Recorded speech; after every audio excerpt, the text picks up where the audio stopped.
So, let's start then. I am Andreas Takis. I'm the chairman of the board of administration of MOMUS, the metropolitan organization of museums of visual arts of Thessaloniki.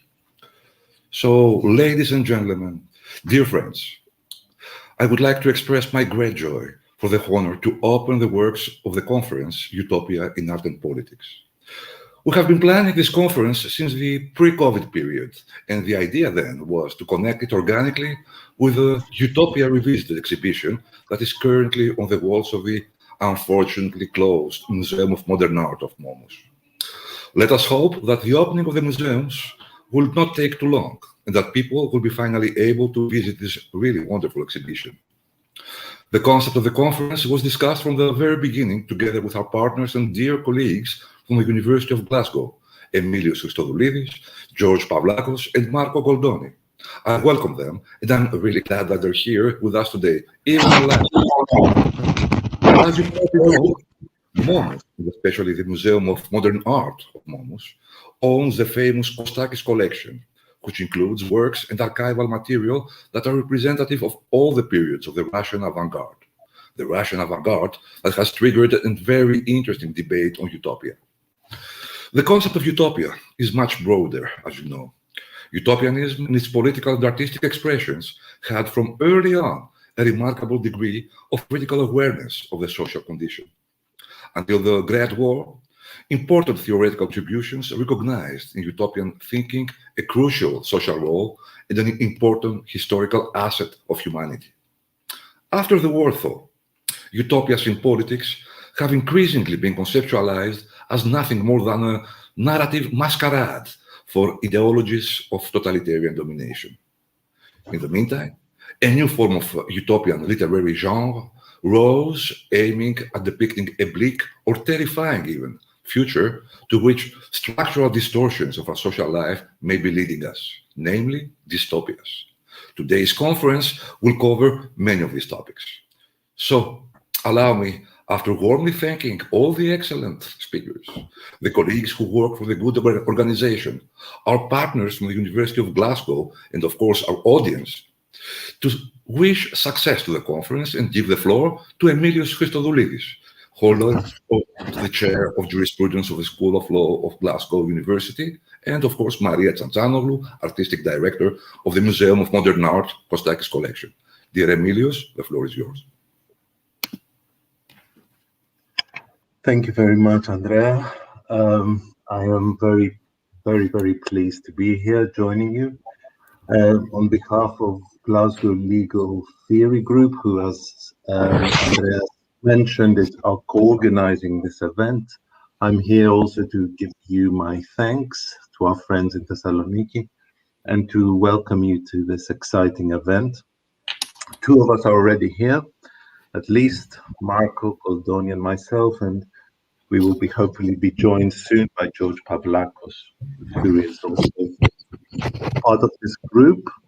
It is a group on legal theory and legal philosophy in Glasgow. I am very privileged to be director of this group of exceptional scholars around critical theory, and in that sense, a theory that is particularly attuned and aligned to thinking about political emancipation and utopia. We will have a second meeting. I'm sure we will have an opportunity to discuss this later. But let's just say this is the beginning of a very exciting series of events.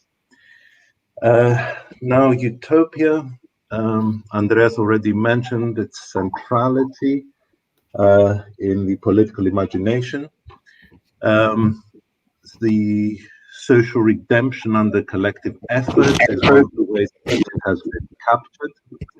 But from Thomas More through the sublime socialist writings of William Morris, the French utopian socialists, the desire captured in utopia was in a sense always to wipe the slate clean, okay, to begin anew, not by tinkering with existing institution, remaining captive to the quotidian, the pragmatic and piecemeal way in which we deal in terms of concessions and compromises, but in the grand sweep of novel beginnings. That is the promise of utopia. And if art is perhaps its privileged site, it becomes more difficult when it comes to politics. It becomes even more difficult perhaps when it comes to law, where what matters is always embedded, implicated, dependent on certain paths, to which both politics and law draw constitutively. But today we have art, and in a sense, it's utopia's most privileged expression. And we're looking at what it might mean to inaugurate society outside given past dependencies, outside givens. That is its promise, and that is its meaning. And I look forward to the fantastic series of talks that are lined up today. Thank you. Maria. Thank you, Milios. Dear friends and colleagues, let me welcome you in turn and thank you for your participation in the conference Utopia in Art and Politics. Let me also welcome the friends who are watching us. I will be very brief because we're all looking forward to hearing our esteemed speakers. The exhibition that is currently in Momus Museum of Modern Art Kostakis collection and is entitled Utopia Revisited, Literature, Philosophy and Politics in the Russian Avant-Garde, led us to the idea of this conference. It is my great pleasure that a significant part of this evening's talks refer to the concept of utopia as manifested in the philosophy, the aesthetics, politics, and planning of the Russian years just before and shortly after 1917, something that eventually led to dystopian situations. This is an inexhaustible subject, and it never loses its interest. Today's speakers, however, are not limited to this, but study the subject more broadly. I hope that at the end we will be able to give some answers to some extent to basic questions such as are social desires related to the utopian political design and the utopian artistic vision, and how individual or collective is utopia. Please write and send your questions, and we will try to discuss them, if not all, because of our limited time, at least many of them. And because of the limited time and for the sake of the discussion, I would kindly remind our speakers not to exceed their time limit.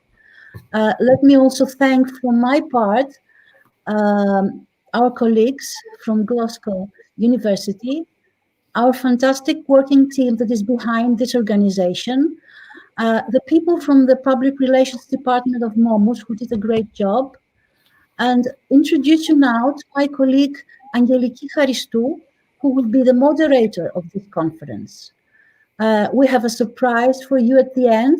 Angeliki, who is the curator of the exhibition Utopia Revisited, with works from the Kostakis collection, will guide you to a 15-minute 360 degrees digital tour of this exhibition. So thank you all, and let's start. Hello, Angeliki. Hello, Maria. Thank you very much for the introduction. And good afternoon to everyone. Welcome to the online international conference Utopia in Art and Politics, organized by Momus Museum of Modern Art, Kostakis Collection, and the University of Glasgow. I would like myself also to thank everyone for participating in this conference, both the speakers as well as the audience. Before we start, I would like to inform you that you can find all the material of the conference, meaning the abstracts, the biographical notes, and the program of the conference in a link in live media on our Facebook page and on our YouTube page. There will be 8 lectures without any breaks in between. At the end of the sessions, we will have for statements by panelists, and then there will be a discussion. You can leave your comments and your questions on live media, Facebook and YouTube, and we can address them to our speakers, and they will discuss and answer them in a discussion that will follow after the panelists. After the end of the discussion, as Mrs. Tsantsanoglu just said, I will give you a virtual tour of our exhibition, which is currently at the Museum of Modern Art in Thessaloniki. And the title of the exhibition is Utopia Revisited, Literature, Philosophy and Politics in the Russian Avant-Garde. Now I think we can proceed to our first speaker, Mr. Alexandros Jonis. Mr. Jonis is an architect, an author, a researcher, and emeritus professor at Technical University Delft. He has contributed largely on architectural theory, history, and design cognition. Since 1975, he has collaborated in many projects with Lien Lefebvre, and in 1985, he founded and directed Design Knowledge Systems, a multidisciplinary research institute for the study of architectural theory and the development of design thinking tools at the University of Delft. Mr. Jonis, you may proceed. Okay, you can start. Yeah. Well, thank you very much for giving me this wonderful opportunity to talk about something open and full of excitement like Utopia at a moment of being locked up and being oppressed by almost everything. And due to your generosity and the generosity of the technology being not only available outside of the confinement, but being not only in Utopia, but in Pantopia. So we are always everywhere. And I would like to start beyond thanking saying that it's really a fascinating topic at that moment to discuss. And we'll have to find out what actually utopias can do for us. This is more important than actually trying to find out what utopias are and the esoteric aspects of their workings. So I would like to start by saying that Utopia is actually one of the most significant creations of humanity.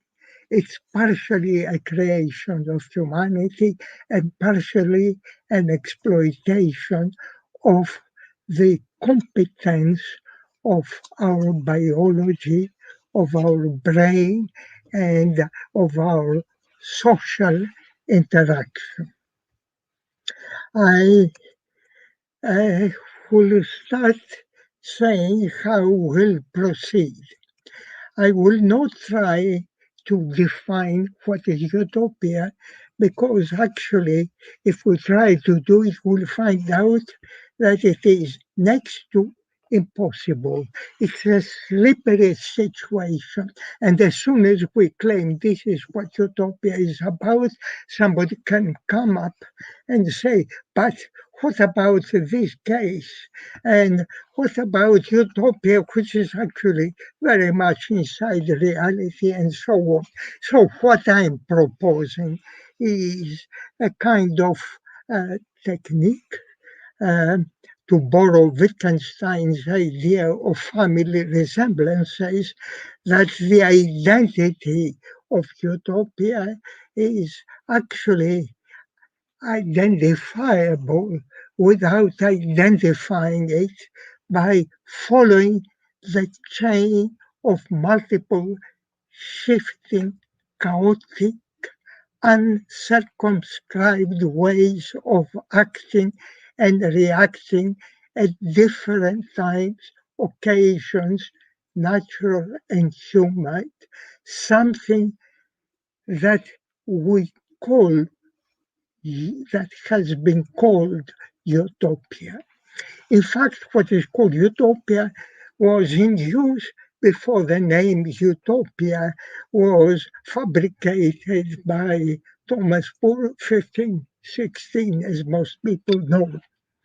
Very much like Molière's Monsieur Jourdain, qui fait la prose sans savoir, we have fabricated and consumed utopias without having a name for that. Generally, these are works that appear to contrast the inferior quality of the here and now in contradistinction to a place and time whose factuality is indeterminate. Now, utopias in this case, according to this very vague and fuzzy definition, can be found in Homer, can be found in the Old Testament, can be found in the text of the normal thesis, the establishment of law by Lycurgus, as presented by Plutarch, and certainly it can be found in the birds of Aristophanes and most of his works. Here today, I will start and end my discussion to have a feeling of utopia and not a definition, with a case of Marquis de Condorcet and his wife Sophie de Condorcet, and the second part of the 18th century in Paris, or for short, the story of Sophie and Nicolas. Why we choose that?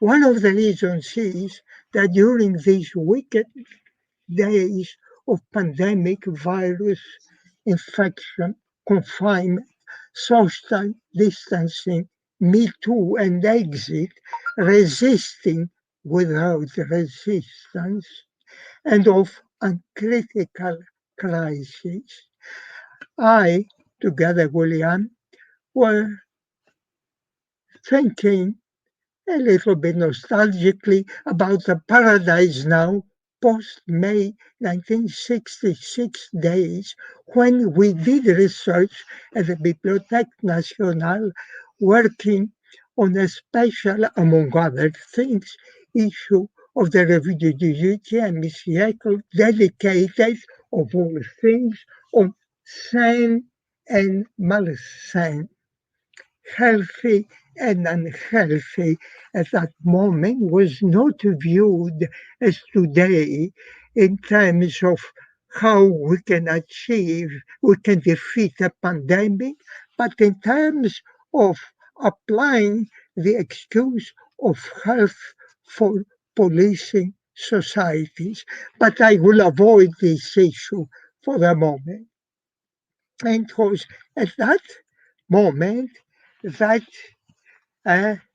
we developed two articles.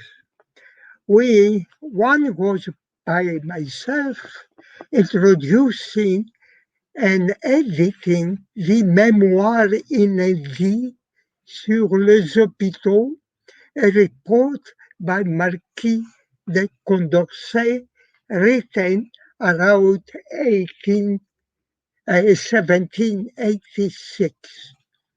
It was part of a group of studies undertaken what Condorcet was doing by the Académie des Sciences to find a solution to replace the old medieval Hôtel Dieu hospital in the middle of Paris, which was threatening not only the health of the society, but also the social order, very much a situation like today. What actually the task of Condorcet was to coordinate invited proposals of how to replace the Hotel Dieu. Many people, fewer architects, mostly engineers, medical doctors participating, providing proposals which were based on structures, spatial structures, to aerate the space of this confinement of unhealthy people, because I won't enter into theories which do not hold anymore true of uh, unhealthiness, of disease developed by putrefied air. This is a pre-microbial science, but also pre-scientific, according to contemporary science is how air moves around to aerate. Again, I won't enter into that, and there were many rather naive ideas by aspiring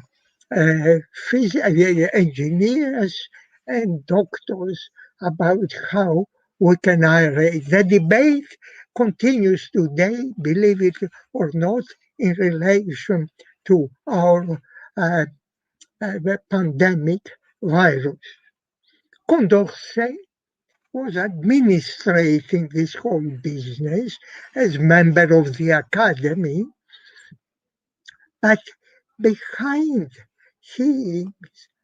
this concrete idea, behind this, in a way, utopia, because the proposals were physical, unprecedented patterns of enclosing and opening space as a machine, for some people as a political machine, also to enclose and manipulate the people.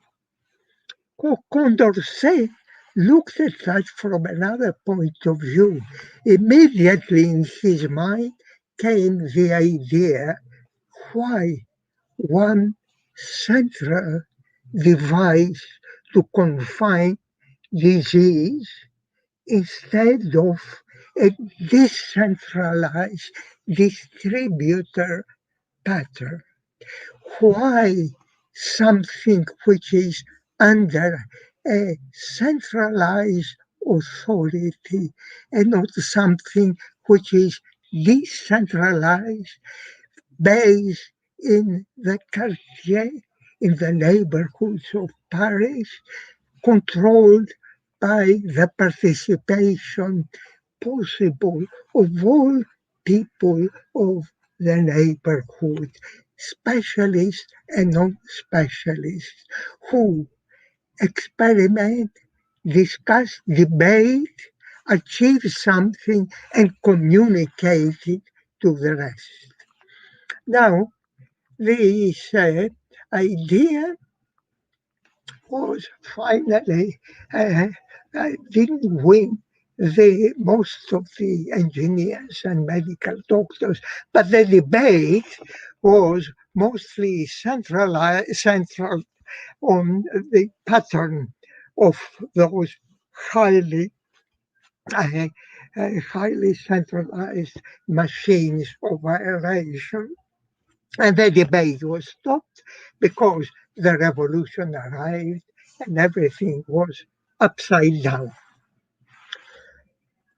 In the same issue of La Revue du XVIIIe siècle, Lefebvre and I contributed an article on the ideas of the therapeutic function of landscapes and of the 18th century, under the title Sentimental Geometry and the Therapeutic Landscape. Here the patient, not the patients, did not suffer from an epidemic miasma. His sickness, grave, painful, according to the author, was caused by a social condition, his expulsion from the community.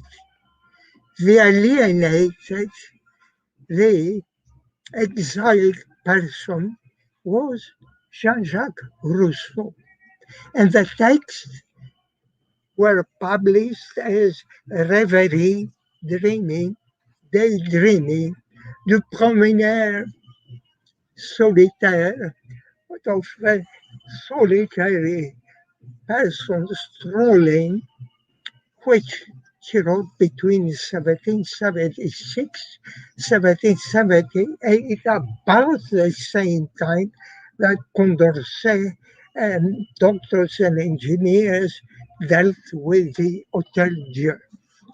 Rousseau's utopias took many other forms.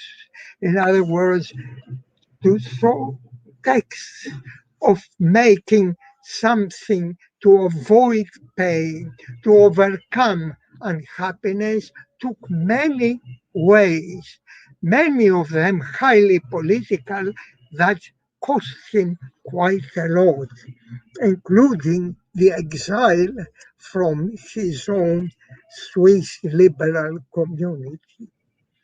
Here in the fifth promenade, Rousseau describes how he recovered the pain by an antidote, which was isolation. So, defeating the pain of exile by another further level isolation. But this is psychological isolation in a dream. The alternative world that that he proposes is a situation of moving water, reflections, aromas, shaking leaves of trees, inside which that individual daydreaming forget all pains of the existing factual reality. Condorcet, now let's come back to Condorcet, was elected in 1769 member of the Académie des Sciences. In 1776, he became secretary perpetuel, and his popularity with the other members was due to his optimistic feeling that the world ills would be overcome through science that delivers truth. In his next to his memoir, with 2 years difference, Mémoires sur les hôpitaux, he wrote another memoir, Essai sur l'application et analyse de décisions, in other words, on how an assembly of people, an open, unregulated, uncontrolled, non-hierarchical assembly can come into a combined, synthesized decision which represents l'intérêt général, the interest of all the participants. Contrary to recent comments, the conclusion of Condorcet, which was arriving at a paradox that participatory voting assemblies of governed by majority are leading to an undecidable conclusion. Contrary to that, people have interpreted his conclusion as being undemocratic, as being refusing the possibility of a better society through the assemblies, the post-revolutionary assemblies. Maybe this is what contributed that a few years later, although he had joined the revolution, he is imprisoned and ends his life, his body disappearing, and an empty box in the Pantheon reminding us of his presence. The same time as he is in prison, his wife, Sophie, is writing to him a series of letters. The letters are expressions of personal love and personal sympathy, but also of about sympathy in general. That is, the community of people who are finding happiness in being bound together in what we call community, a term which he is not using. Interestingly, Sophie grounds the reason, grounds the validity of this claim on the innateness of human beings whose actions are driven on one hand by egoism and search for hedonistic satisfaction, on the other hand by the sympathy of doing things together. Now, what's very interesting is that she goes further, claiming that the unhappiness at that time of humanity, including her personal unhappiness and the upcoming execution of her husband, is due to the institutions which cultivate and support inequality and extreme selfish behavior. Although her text is highly subversive, still, because it was published on a more calm situation during the Bonapartean order. She is not published, but continues claiming the idea of community, sympathy, and equality of all people, equality of all classes, and equality between men and women.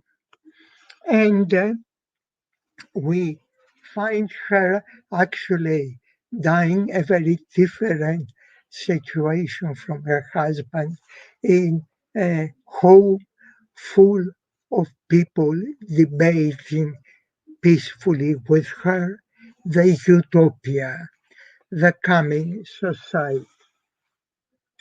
Now, the two texts are searching to find a new situation, but also they are utopians, but also express a psychological situation which Laurence Lebras a curator of Bibliothèque Nationale today, just last year, in a fantastic exhibition about people stating before their people stating their hope dans la situation extrême, that is situations before death, before execution, before love loss, before mourning whatever loss. So this is the nature of the psychological nature of both texts. But as most of the people, most of the documents of Laurence Lebrun in her exhibition reveal, is the undying hope.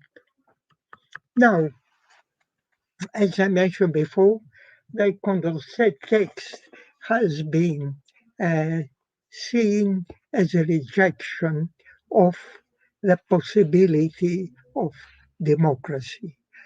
This is a mistake. More about that in the end of this talk, which is coming up soon. I hope I haven't tired you completely. How am I doing in terms of time? Am I okay? Yeah. Okay. Now, let's come back to the general question. What are utopias? What are those texts which keep on having a different device, a different attitude towards reality? What are they about? Now, let me review once more the chaotic situation. If we look at a very contemporary text of Gaston Bachelard, Le droit de rêver, The Right to Dream, 1970, he repeats very much the argument of Rousseau. In a dream, daydream, or a cultivated artifact that brings about this state of non-thinking, happiness is defeating pain. In a way, it's like a mask projected on a painful face. Years before, Aristophanes put in the mouth of his birds the possibility of happiness in the ethereal world where forever people free of any power find a liberation. Now, Aristophanes' text is not a utopia in the sense of what we have been discussing. He doesn't project something which is desirable. In fact, he warns us in this situation where humanity will become birds. What are those birds going to do? And he predicts already the drones. They will fly all over, spying on each other and getting rewards by, as he used the term, sycophants, lying about what other people are doing. In short, the Aristophanes text is a negative utopia, and by being a rejection of a positive utopia, in fact, creating the possibility of start speculating a even higher level utopia. Now, let me review very quickly other positions of people. Uh, Recently, during the last 50 years, Mannheim's theory about utopias became very popular. Mannheim popularizes and manipulates Marxist ideas about the possibility of an alternative world and the need of daydreaming, he doesn't call it that, but going beyond the matter of factness, shifting to another reality, and out of that being able to improve the world. I'm concluding by some other alternative Mr. theory. Jonis, I'm sorry to interrupt. To that, I hate to interrupt. I have to remind 3 more you. minutes. Do I have them? Okay. 2 minutes. So I would like to very quickly bring in this uh, research of a possible interpretation of what utopias have been, of being possibilities for making mental experiments. And there is considerable research that actually knowledge, factuality moves based on the possibility of exploring alternativeness, even if this alternativeness appear to be contrary, counterfactual. However, coming back, there is another side. It is not only, let me conclude. So, given a higher level of knowledge and science, then human happiness, as Condorcet claimed in his last work, can come about. However, human happiness is restrained by laws and not only by facts, but by deliberate lies, as Madame Condorcet already stated in her letters. We are becoming completely enclosed by the world of false news and false factualities, and we need to come out of it. How do we do that? Quickly, I will give credit, of course, to Aristotle and his idea of catharsis through defamiliarization. Now, defamiliarization is an idea usually associated by Brecht and Trotsky, but in fact, Aristotle had a name, catharsis, cleansing up. Now, let me finally come to a real conclusion. On one hand, you need this distraction of familiarization that makes you and closes you in a world of lies.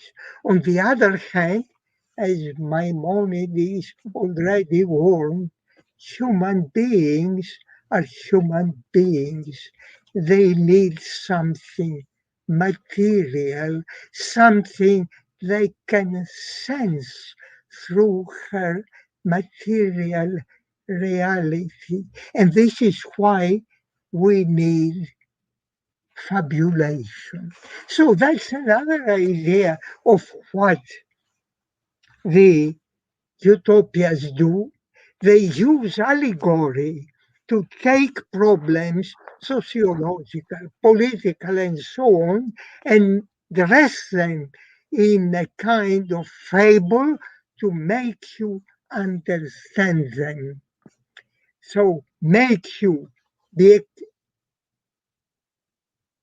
coming out of the false world, but also coming in a reality which may be very abstract to be easily conceived by a physical human being. So I come to my last conclusion. And my last conclusion is maybe the priority today is not so much to ask what utopia is, but and what and to inquire into innumerable dead ends, but inquire what utopia has done to us in history and still does today, and what we can do with this in art and politics in sympathy. Thank you. Thank you so much. That was extremely interesting. Thank you, Mr. Jonis. Yeah. Okay. Now we can proceed to our next speaker, Liane Lefebvre, a professor of the University of Applied Arts of Vienna. She will present us her lecture with the title Leon Battista Alberti's Hypnerotomachia Polyphili, the desperately beautiful dream and furor of a 15th century revolutionary. Mrs. Lefebvre, please, you may proceed. Thank you very much, and thank you very much to the organizers. I'll jump right in in the interest of time. I'll be beginning the conference on Russian revolutionary utopias with the counterintuitive example of Leon Battista Alberti's Hypnerotomachia Polyphili, published in 1467. Leon Battista, I'm going to,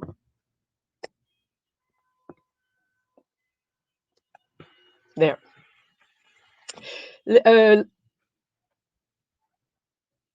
Leon Battista Alberti is most well known, of course, as the author of the first Renaissance treatise on architecture, De Re Edificatoria, published in 1485.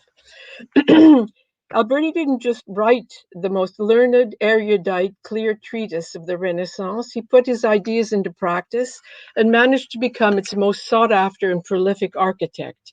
His book and his buildings revolutionized architecture. Alberti, and Alberti alone, is responsible for adapting antique classical architecture to the new building types, something which holds for the period of the Renaissance up until today.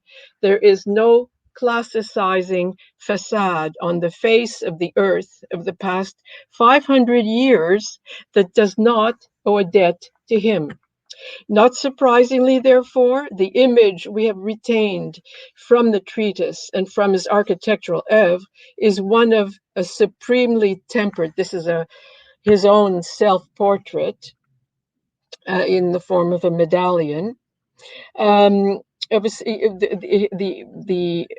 persona that he has projected, that we have retained from his oeuvre, is that of a supremely tempered, authoritative, cool, dispassionate, reasoned persona, one living according to the norm of congenitas, a neologism that he himself created in this very book, with meaning a well-tempered natural harmony. This image is reinforced by the fact that in other writings, Alberti was apt to condemn all forms of excess as the result of un ingegno troppo fervente e furioso. The Mrs. Lefebvre, what? I'm sorry, I hate to interrupt, but you have to press hide on your computer on the bar. Oh, let's see. I'm terribly sorry to interrupt. Hide. Okay, here it is. Okay, thank you. Did everybody see that image? Hello? Hello? What? Hello? Hello. Yes, we did see the image. Sorry. Okay. Should I go on? Yes, please. Thank you. The Hypnerotomachia Polyphili is famous too. Published in 1499 at the press of Aldus Manutius, its typeface, this is the cover, this is one of the first images of the book. Its typeface, graphic design, and woodcuts have made it what is universally considered one of the most beautiful, perhaps the most beautiful book ever published. It is certainly one of the most coveted of all the early printed books. And by the way, Glasgow University has one of the 30 copies in existence. The Hypnerotomachia Polyphili could not be more different from the De Reedificatoria, on the other hand. There's never been a book shaped by a more full-blown ingegno troppo fervente and furioso. In its erratic, exuberant, extravagant, ponderous, intractable, unreadable, written in an intentionally incomprehensible mix of Latin, Greek, Hebrew, Arabic, hieroglyphics, and Chaldean. Its intractability has led some readers to compare it to James Joyce's Ulysses. The Hypnerotomachia is a love story that is absurd, even by the standards of the genre. The hero falls asleep and wakens in a dream world where the hero Polyphilo, meaning lover of Polia, sets out on a hypnerotomachic quest for his beloved Polia. Polyphilo is transported all over the place and wakes up in a dream inside the dream, and taken by some nymphs to meet the queen of this world, Eleftherilida, meaning freedom. Then he's directed to 3 gates, finds Polia behind one of them. They're taken to to a temple. They're engaged, and after a triumphal bacchanalia celebrating their union, they're finally brought together on the island of Scythia. And just as the lovers are about to be united, Polia vanishes into thin air. One aspect of the romanzo is that it sets the novel apart from the others is that its narrative is shaped by expressions of unbridled, orgiastic, erotic furore. The narrative abounds with naked bodies, and some of them were even, some of the illustrations, which were thought to be overly erotic, were censored in one copy in the possession of the Vatican Library. Here, this is 2 examples. The book is generally attributed to Francesco Colonna, a Renaissance, to somebody called Francesco Colonna, because of the acronym Frater Francesco Colonna Polia Paramavit, which is composed out of the first, an acronym composed of the first letters of each one of the chapters. Scholars have been divided because there were 2 Francesco Colonnas at the time. One was a dissolute monk from Venice. The other was the scion of the dynastic Colonna family in Rome. I'll not go into why it's not possible for either of these 2 to have been the author and why all other scholars are wrong. The reason for my attribution of the book to Leon Battista Alberti is that there are a great number of remarkable coincidences between his work and this. First, Alberti was not only an architect, he wrote at least 7 books on love that have been ignored by other scholars. Second, a mere 30 pages of 370 of the book are devoted to the action of the actual love quest, to its dialogues and inner monologues. 200 pages are exclusively devoted to the description of the beautiful architecture that dots this, that is contained in this perfect dream world. A great hybrid temple, hybrid temple and pyramid, which is half a kilometer high, alone takes up 50 pages. By the way, it looks a little bit like the cover of the building on the cover of this poster. The great 76 of the first 78 pages are occupied by a painstakingly minute description of an exquisite boschetto, a palm grove, a great bridge, and an octagonal bathhouse in which there are nymphs swimming, and a palazzo. These descriptions are not just immensely erudite, they employ all of the neologisms Alberti had invented to describe architecture in the De Re Edificatoria. In addition, the philological sources for the architecture of both books are identical. The rest of the book is taken up by descriptions of beautiful landscapes and gardens and antique gardens. And we know that besides being the most sought after architect of his day, he was also the most sought after landscape designer and garden designer. In addition, the book is full of ingenious mechanical devices, and Alberti is also known as one of the most inventive mechanical and hydraulic engineers of the Renaissance. The book features automatically opening doors powered by magnets,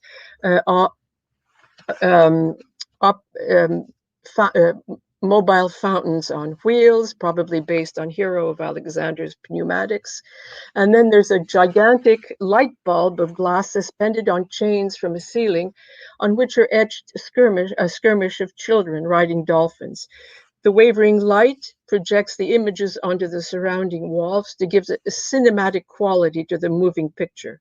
And in one building, there's a surface that not only reflects passersby as in a mirror, quote unquote, but also preserves their memory like a photograph. Fifth, Polifilo loves Polia, but Polia means many things. And indeed, Polifilo loves the many things in the book even more than he loves the figure of Polia. He loves the gardens, he loves the mechanical devices, and especially he loves the architecture. Most of the erotic furore of the book, indeed, is directed to its buildings. To make a long story short, he even makes love metaphorically to one building.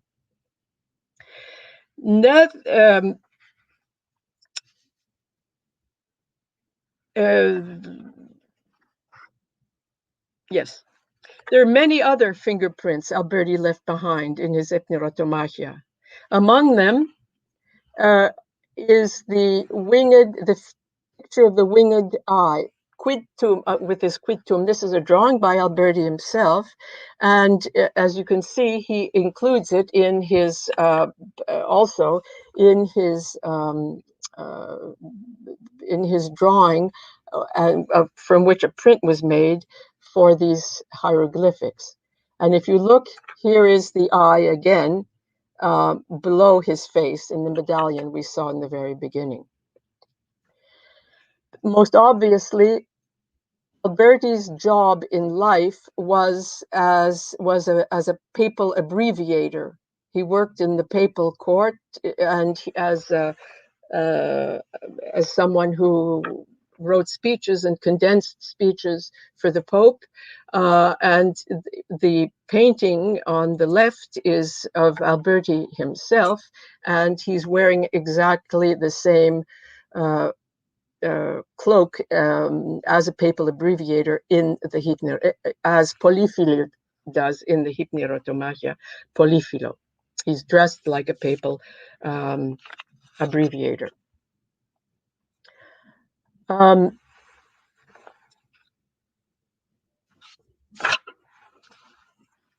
So what is it that makes this polyphilic, hyper-erotic love story a utopia, and even a political, revolutionary one?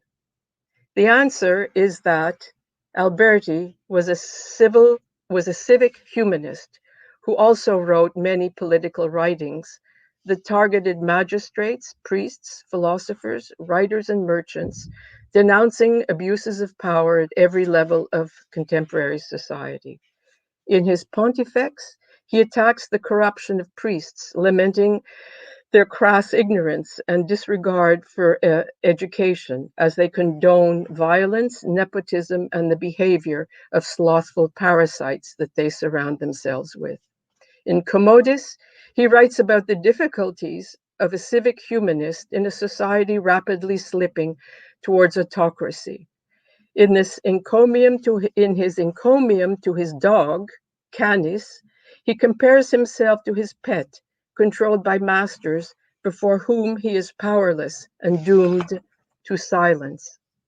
His book, Momus, in particular, abounds with disturbing images of violence, and is his most critical, revolutionary writing. It is aimed against the ruthless, sanguinary ferocity, rapaciousness, inequity, and mercenary behavior of the popes. For this humanist who referred himself always as a vir populi, a man of the people, it is here that this man of the people, Momus, explains in the face of the corruption of the time, borrowing from Virgil's Aeneid, the phrase armas, armas viri, a call to rise up against tyranny. A phrase which the French Revolution was to translate as aux armes citoyens. Leon Battista, after all, was an Alberti. His family mansion was one of the birthplaces of Florentine civic humanism at the end of the 14th century. And for this, they'd been exiled following the Civil War, which opposed them to the neo-absolutist Albizzi faction that took over Florence. In parenthesis, just before that, had been two cities in Italy that had retained their status as republics, and that was Florence and Venice. All the others had been taken over. The book Paradiso degli Alberti, written in the end of the 14th century, about that same time, describes the discussions that occurred in the house among fellow citizens of this, quote, illustrious patria, who devote all their time and attention to the affairs of our sacred republic in order to maintain her sweet liberty. The Hypnerotomachia, Polyphili, to go back to the book that we're considering, refers to its own date of completion as 1467. In 1467, if he is the author of the book, Alberti would have been looking back at a singularly successful life, crowned with every honor and glory. He had been the architect of popes. He'd been the architects of great industrialists of the time and financiers that included the Rucellai, the Medici, and the Pope Nicholas V, who was also a humanist, Pope who occupied the papacy for about 10 years, creating an interruption in the mounting tendency towards autocracy. In 1460, but in 1467, Alberti would also have been looking back at very recent history. 3 years prior, in 1964, Pope Paul II, who replaced Nicholas V, the humanist pope, was an anti-humanist, and who set about firing all of the humanists that Nicholas V had gathered in Rome along with Alberti: Bessarion, Lorenzo Valla, Nicholas of Cusa, etc., etc. From then on until Alexander Borgia assumed the papacy in the up until the early 16th century, the city of Rome was there. The accession of Pope Paul II marked the beginning of the accession of the Borgias. The hideous cruelty of this family in exercising their new power goes beyond the pale even of the Quattrocento, a period that Jacob Burckhardt saw as the bloodiest in the history of tyranny, atrocity, and abomination. In fact, the humanists were not only fired, they were put in jail, and one of them died in prison.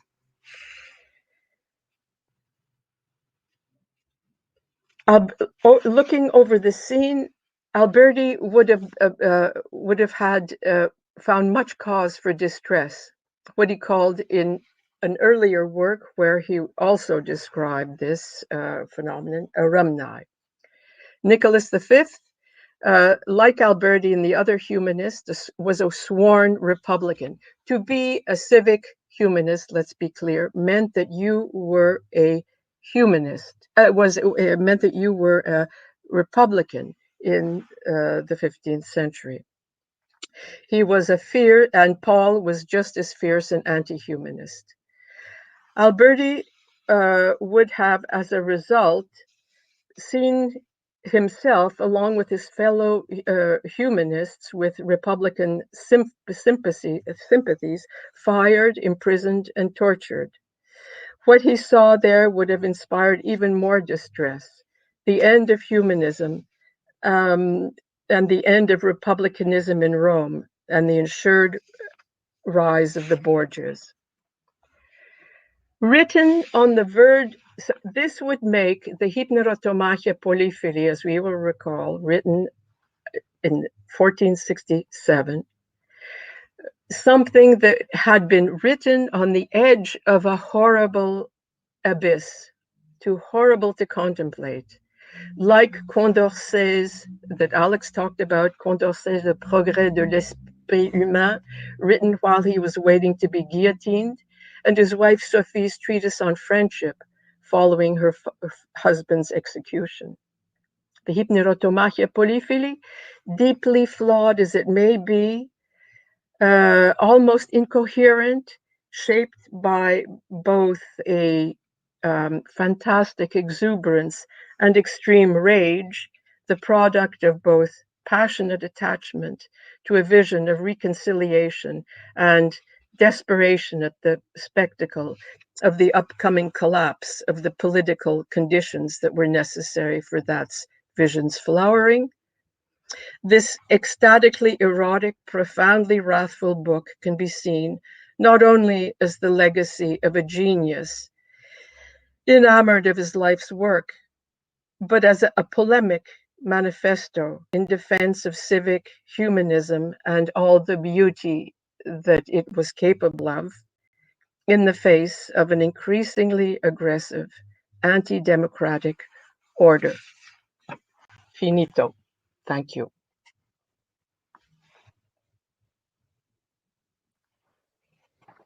Thank you so much. Just right on time. Thank you very much. So we can proceed to our next speaker, Mr. Orsam Senalp, a researcher at the Center for System Studies at University of Hull. Mr. Senalp is a researcher with a background in labor, social justice, and digital activism. He focuses his work on the work and ideas of Alexander Bogdanov, and the title of his speech is Red Star versus Sickle and Hammer, Scientific, Utopian, and Revolutionary Politics of Alexander Bogdanov. So, Mr. Senalp, you may begin. Thanks a lot. This is a great event. Thanks. Fascinating previous speakers. I find this topic I'm going to talk about also very fascinating, but I hope it's not too dry political aspect of the story. But I'm sure it's going to make it's going to spark some ideas, because it's also relevant to the critics of utopian thinking. I think in the 20th century, it's about what went wrong. First of all, let me say that the recovery of Alexander Bogdanov is a long and slow process, and there have been many individuals contributing to it since 1950s. I like to thank to those individuals also. In this talk, I will be briefly talking about Red Star and Hammer and Sickle metaphor, which I used to tell the story of Lenin and Bogdanov, the struggle between Lenin and Bogdanov. After that, I will talk about a little bit who is Alexander Bogdanov, his life and work, and a little bit about the details of Lenin-Bogdanov struggle.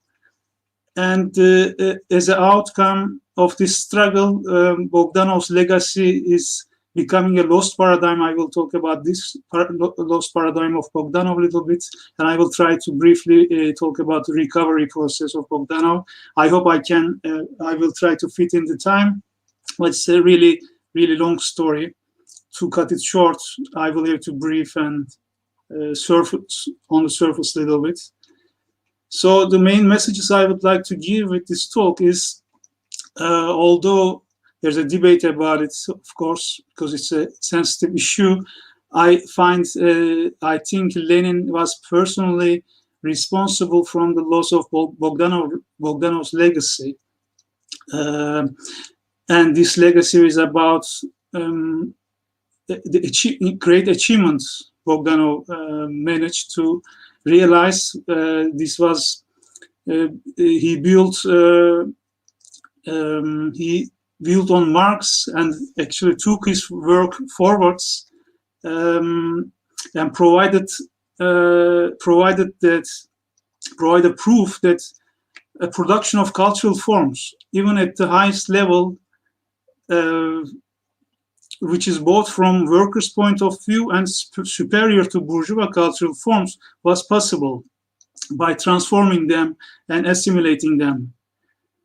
Bogdanov's most notable achievements were a unified science he called technology, universal science of organization he called it, and the scientific worldview he built based on this science, and his main political strategy, cultural revolution and cultural hegemony, actually first version of cultural hegemony theory, was about the dissemination of this worldview and the methods of this science behind it to do directly to workers through the organization of prolet cults, proletarian university, and workers' encyclopedia. So the recovery of Bogdanov's legacy, first of all, calls for a massive whole-scale reconstruction of the 20th century Western thought, including Marxism and the critics of utopian thinking. I think the story of Hammer and Sickle and Red Star is telling this story very well, because in short, Hammer and Sickle emerges as a global symbol of communist, socialist workers' movements and states as a result of an official state-backed policy. So there is a short story of it. There's a competition in 1918 held by the Commissariat of Enlightenment to decide about the May Day symbol. This symbol, it took a little bit longer to decide. At the end, it was decided in summer, and it was ready for the November 1918 first anniversary of the revolution. And it was adopted as the state's symbol together with Red Star in 1923. And it turned through Comintern and spread of Marxist-Leninist parties and movements. It became a global symbol. On the other hand, Red Star was the actually first official Soviet symbol adopted by Red Army in March 1918, and yet its origin is not documented by research. So there's no information about who designed this symbol. And actually, it is in my contention. I mean, I contend that this symbol comes directly from Red Star, the novel First Science, Bolshevik Science Utopia, written by Alexander Bogdanov in 1908, in which Bogdanov gives a sharp image of future communist society, how it works, how it came about. And he compares this to the situation on Earth during the first Russian Revolution in 1905. So, although I believe, although Lenin didn't really like about this fact, and he looked for his own, I mean, the symbol of his own, which is hammer and sickle, I think it directly reflects, it symbolizes Lenin's theory of revolution based on alliance between peasantry and industrial workers, which came at the end, was not a good idea. I mean, it didn't work after the revolution. So I think this story between Red Star and Hammer and Sickle reflects the discussion and struggle between Lenin and Bogdanov very well. So if we look at who was Alexander Bogdanov, I mean, most of the people wouldn't know the details of Bogdanov's life. Well, he was a polymath, lived between 1873 and 1928. He was a natural scientist. He was a doctor by education, poet, author, philosopher, scientist, educator, and revolutionary.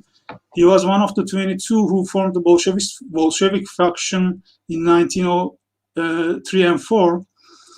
And Bolshevik historian Mikhail Pokrovsky once said he was acting as the vice leader of Bolsheviks at the time. And he was indeed the principal leader of Bolsheviks in St. Petersburg during the 1905 revolution. He was their representative in the Workers' Soviet, and he wrote most of the pamphlets and propaganda material during the revolution. And after the fail of the revolution around 1907, 1908, the political positions of Lenin and Bogdanov started to clash on each other about important issues, and Lenin increasingly saw Bogdanov as a rival, serious rival to his leadership. And this rivalry came out public with the publication of Materialism and Empirical Criticism in 1909. The sole objective of Lenin in this harsh polemic was to attack and eliminate Bogdanov politically. Below, I will return to the major episodes of Lenin's lifelong struggle against Bogdanov. Now I would like to give this list of Bogdanov's major achievements.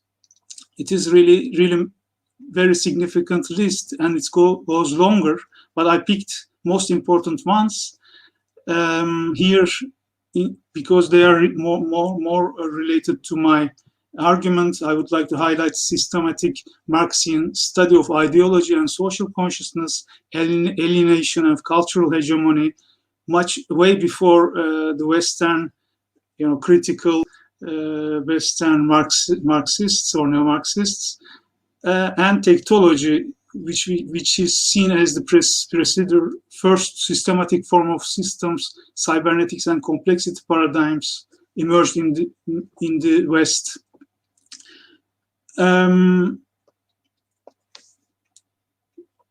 Bogdanov and Lenin debate or struggle ended up with Bogdanov's decay. His entire legacy became forgotten, and he excluded from the Russian historiography. And this had a massive cost for globally. I mean, in terms of human culture, because this happened exactly a century ago with the republication of materialism and empiricism, and Lenin's phrasing of Plekhanov, rephrasing, because before that Lenin attacked a position of Plekhanov. Plekhanov is a social chauvinist because of the position he took during the war. But after that, he repraised him as the father of Russian Marxism, his theoretical father, and republished materialism and empiricism. This was exactly the time when he attacked prolet cult movements, targeting Bogdanov as a leader of that, who was holding a leading position in that movement. And because of the reasons I will now list, Lenin is major and personal responsible, I believe, in the demise of Bogdanov's legacy. These attacks, as I said, includes materialism and empiricism, its publication in 1908 and republication in 1920. This book includes a massive attack on Bogdanov with details of discussion of philosophy, targeting the sources of Bogdanov's philosophy. And this publication of this book was a part of a campaign Lenin was leading to exclude Bogdanov from Bolshevik Center, the editorial board of Proletariat. This was in June 1909. Lenin achieved this, and then after that, in 1910, from the Central Committee of Russian Social Democratic Labor Party, Bogdanov got excluded. At this period, Lenin also attempted to subvert the Social Democratic Party schools for workers organized by the Bogdanov group in Capri, at Gorky's house on Capri. And Lenin organized his own rival school near Paris in 1911. In 1914, Lenin personally intervened and pressed Pravda, which was based in St. Petersburg. He pressed the editors of Pravda to exclude Bogdanov's articles from the journal. In September 1923, Bogdanov got arrested.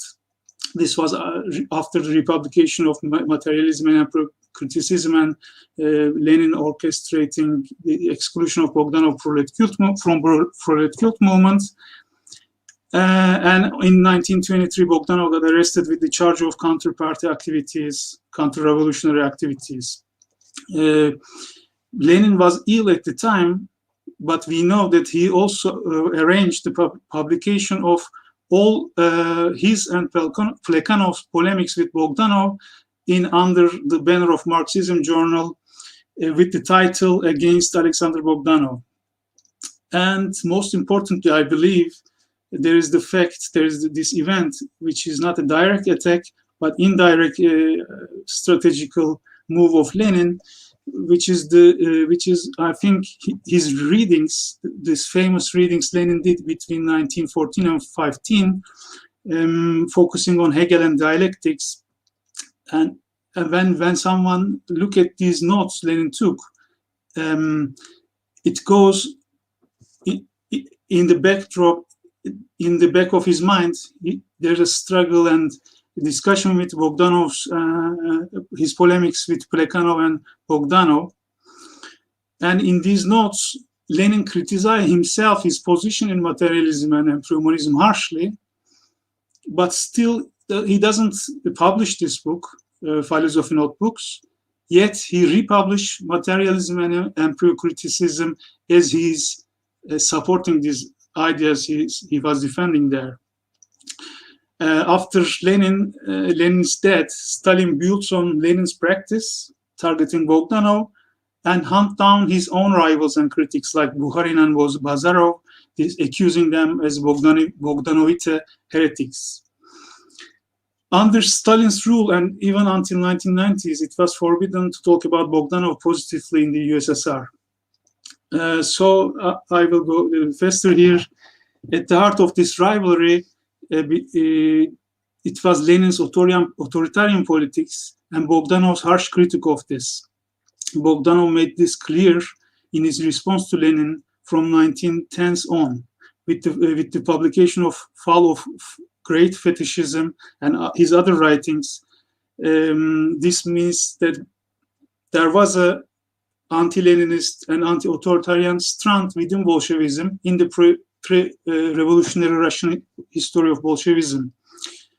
Bogdanov made public warnings in 1917 to highlight the danger of Lenin's approach posing for the future of revolution. Before Lenin before the revolution, but also after the revolution, before the time Lenin started to build his personal cult towards the end of 1918.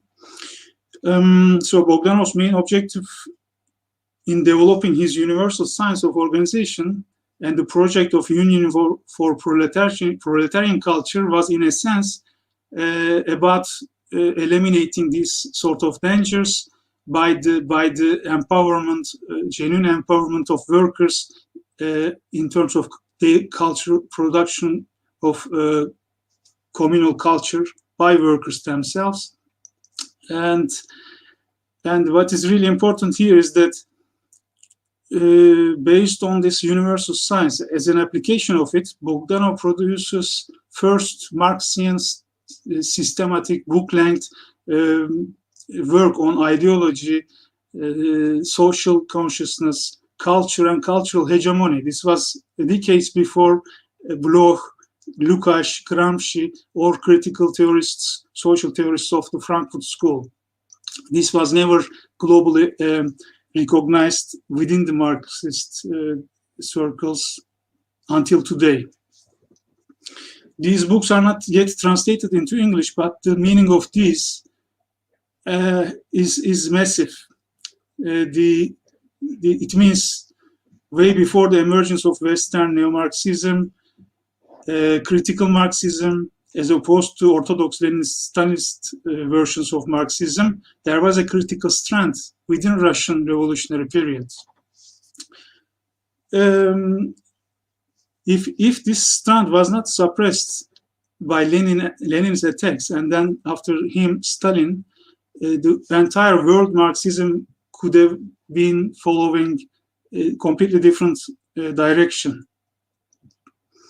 That's why the recovery of Bogdanov requires a kind of entire reconstruction of Marxian theory and practice today. I don't have much time. I have to jump over this very important part. Maybe I can just stress this.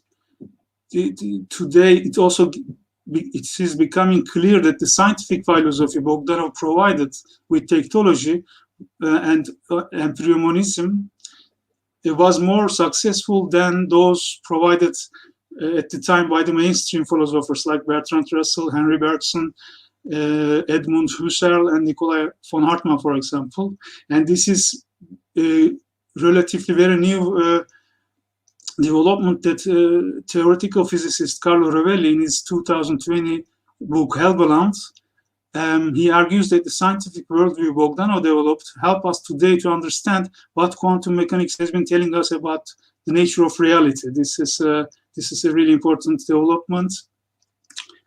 And I wanted to go over the rediscovery, rehabilitation, and renewal of Bogdanov, but I don't have time for that. So these were the people producing articles and books since 1950s in Russia, in the West, in Italy, in France, in German. There are very valuable. There's a growing literature on Bogdanov. And this momentum in the 1910s became increasingly popular. There came increasingly popularizing works like Paul Mason's Post-Capitalism, Mackenzie Wark's Molecular Red, a spherical book edited. The English translations of Bogdanov's work is making a big impact in the West now. It is comparable to Gramsci's discovery in the 70s, I believe. And all these books in Italy, there's a massive.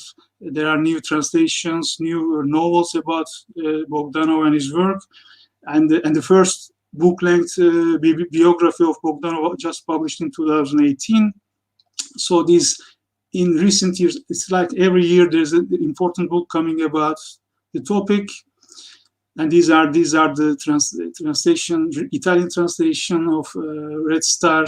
New Project Cult novel, and these are the sources you can find more information about Bogdanov, bibliographic information about the writings on Bogdanov and from Bogdanov. And these are two events coming up. One we are organizing at Hull, and one will be in Moscow, organized by Financial University Systems World of Bogdanov Conference. So I stop here. I think I'm on time. And thank you for listening.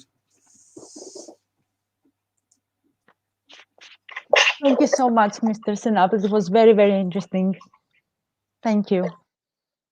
And at this point, I would like to remind the audience that they can send their comments or, most importantly, their questions on live media, on our Facebook page and on YouTube, so that we can address them to our speakers at the end of the sessions and have a discussion on the issues that you raise. So our next speaker is Mrs. Maria Tsantsanoglou, Artistic Director of Momius Museum of Modern Art, Kostakis Collection. She's an art historian and a curator specializing on Russian avant-garde. She has taught at the State Lomonosov University in Moscow and at the University of Macedonia here in Thessaloniki. Maria? Hello, everybody. I will continue the Russian story on the fascinating Russian experience. So I will speak about Boris Arvatov and Vladimir Tatlin. Vladimir Tatlin is generally considered to be the father of constructivism, a title, however, he never accepted for himself. In his manifesto called The Work Ahead of Us, that was written in 1920, Tatlin wrote, among other things, that the results of his work are models which stimulate us to inventions in our work of creating a new world and which call upon the producers to exercise control over the forms encountered in our new everyday life. The art theorist and keen supporter of formalist constructivism and art in production, Boris Arvatov, one of the founders of the famous magazine Lev, the Left Front Arts, whose editor was Vladimir Mayakovsky, published in the first issue of the journal in 1923 an essay entitled Materialized Utopia. His inspiration for this essay was an avant-garde architectural proposal by architect and artist Anton Lavinsky for an urban environment, a city with a completely innovative circular plan, with buildings elevated with the help of a spring-like technique. It is worth noting that there were many utopian architectural architectural projects in the 1920s. Other architects, for example, like Georgy Krutikov, designed cities in space. Arvatov points out that towns of the future have existed in the past too. More Fourier, more, etc. Yet Lavinsky's project has a quite special new significance. Lavinsky has also created a town of the future, and this was naturally only to be expected, not from Lavinsky, from today's revolutionary artists in general. For Lavinsky, of course, is one particular case, says Arvatov, stressing what he calls the most important. The artist wants to construct.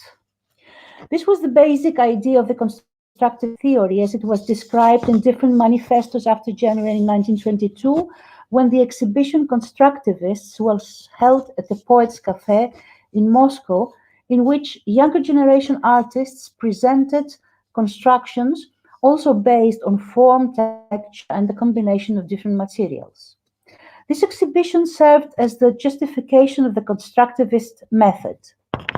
But Tatlin had worked exactly on the combination of different materials for his non-objective three-dimensional works, which he called painterly reliefs and counter-reliefs, to stress that these objects were far from the usual notion of relief and had nothing to do with traditional sculpture already since 1914.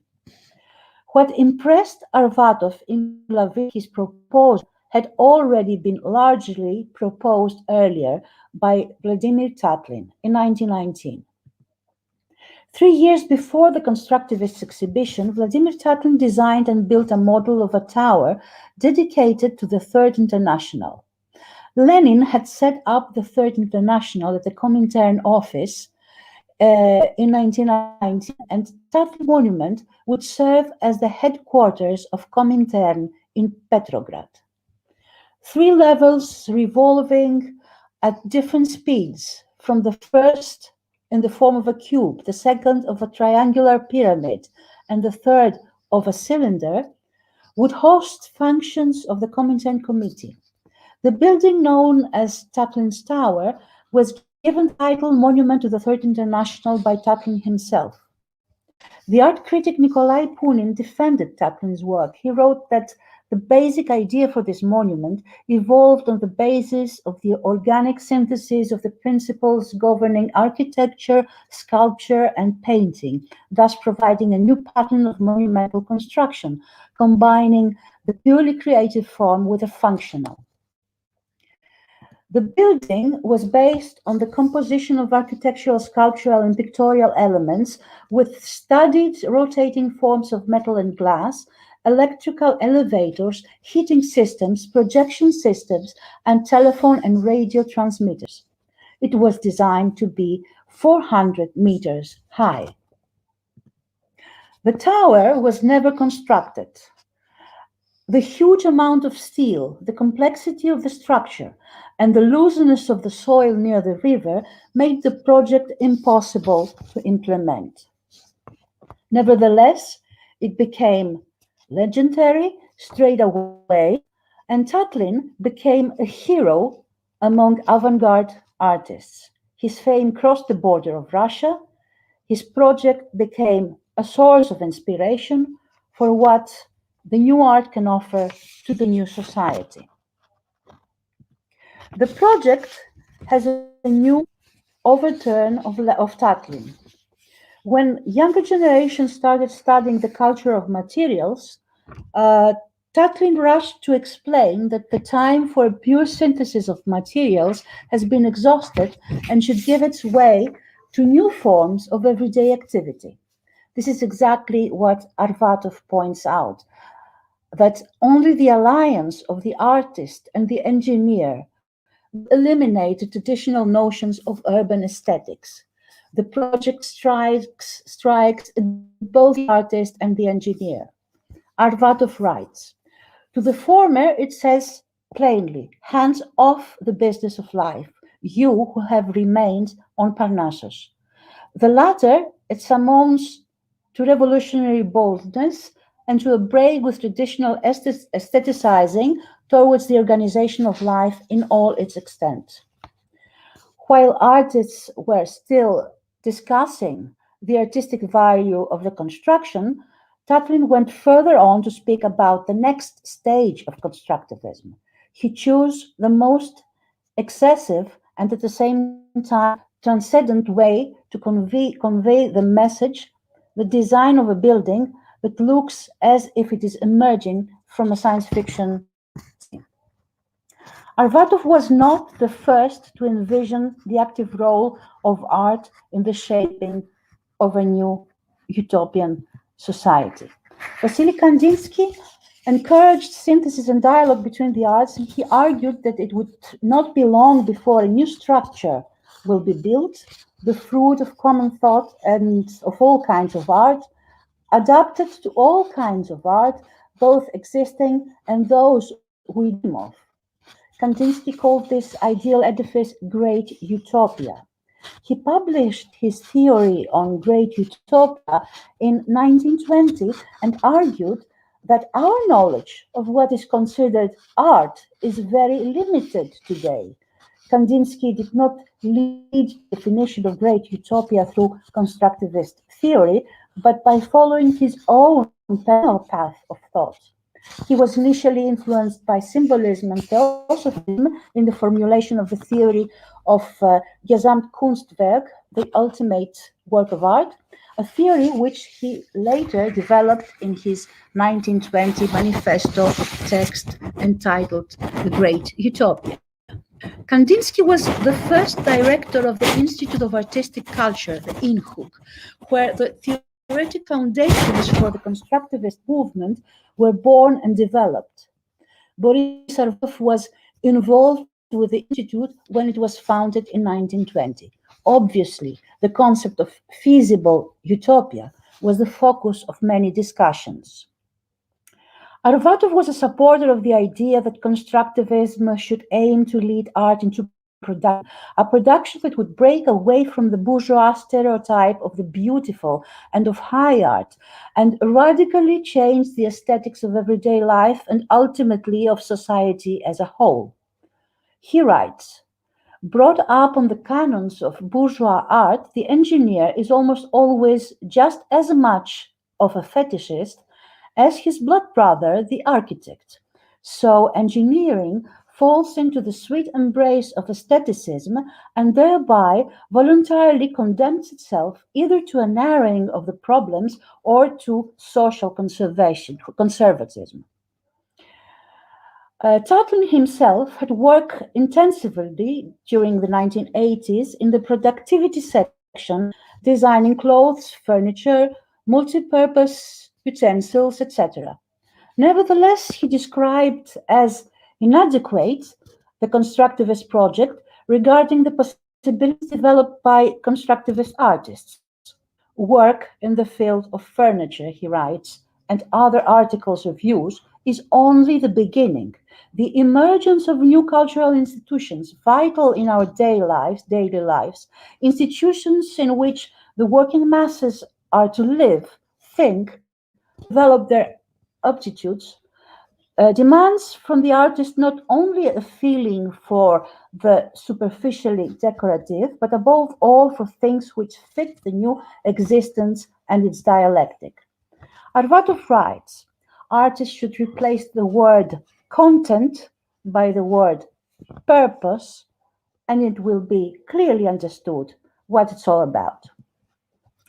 In 1929, Tatlin started working on the idea of his last big project, the Tatlin flying machine, with the conviction that he would create a mechanical emulation of a bird skeleton that would need to be animated by human beings.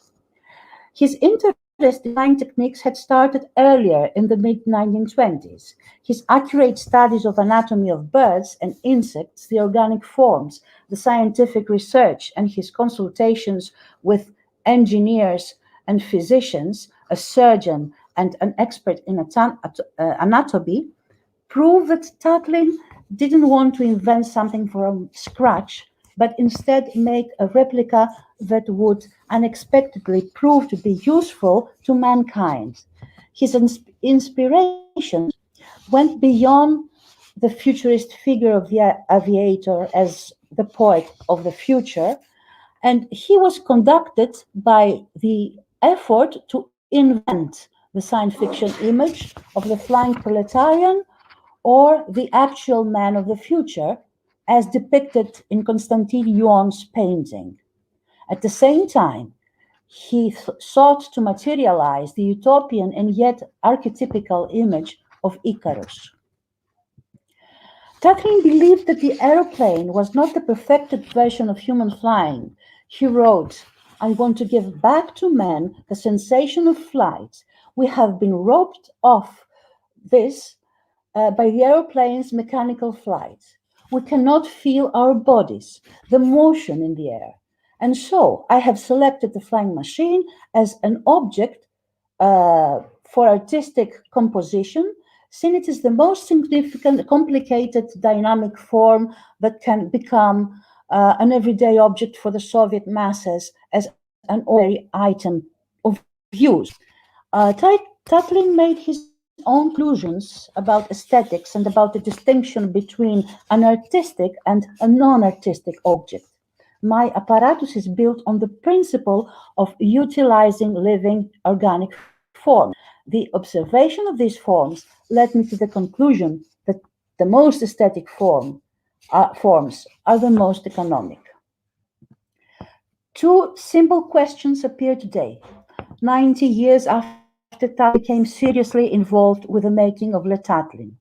Why did Tatlin, in the time of a large-scale collectivization, decide to propose an outright individual project? Did Tatlin really believe Le Tatlin would fly? In a time when science was enough advanced in the Soviet Union, how did he or his consultants not see the deficits of the apparatus? Tatlin apparently believed that his Le Tatlin could be able to fly, but at the same time he stated that his flying machines should be treated as in principle as a work of art. He claimed art in this respect is work with the shaping of the material. But finally, this question, especially today, proves not to be important at all, otherwise we wouldn't value the significance of an unsuccessful and useless construction, and we wouldn't seek the importance of a reproduction of Le Tatlin apparatus, since none of the original 3 Le Tatlin objects made by Tatlin and exhibited in the Pushkin Museum of Fine Arts in 1932 have fully survived. As Arvov points out, pioneers always hold in their hands just a banner, and often a torn one at that. Surely they do not cease to be pioneers for that. Tatlin's project was abandoned in 1932, the same year that independent artistic organizations were abolished as a prelude to the introduction of socialist realism, which in 1934 was enshrined as the only approved aesthetic method for the arts.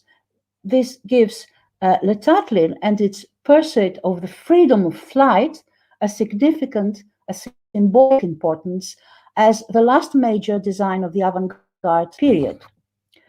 We always refer to Tatlin as the artist who conceived 2 utopian constructions that were never actually materialized: the monument to the Third International and the Le Tatlin. The universal human values are deeply rooted in the process of both unfinished projects. Both are intended to unite people.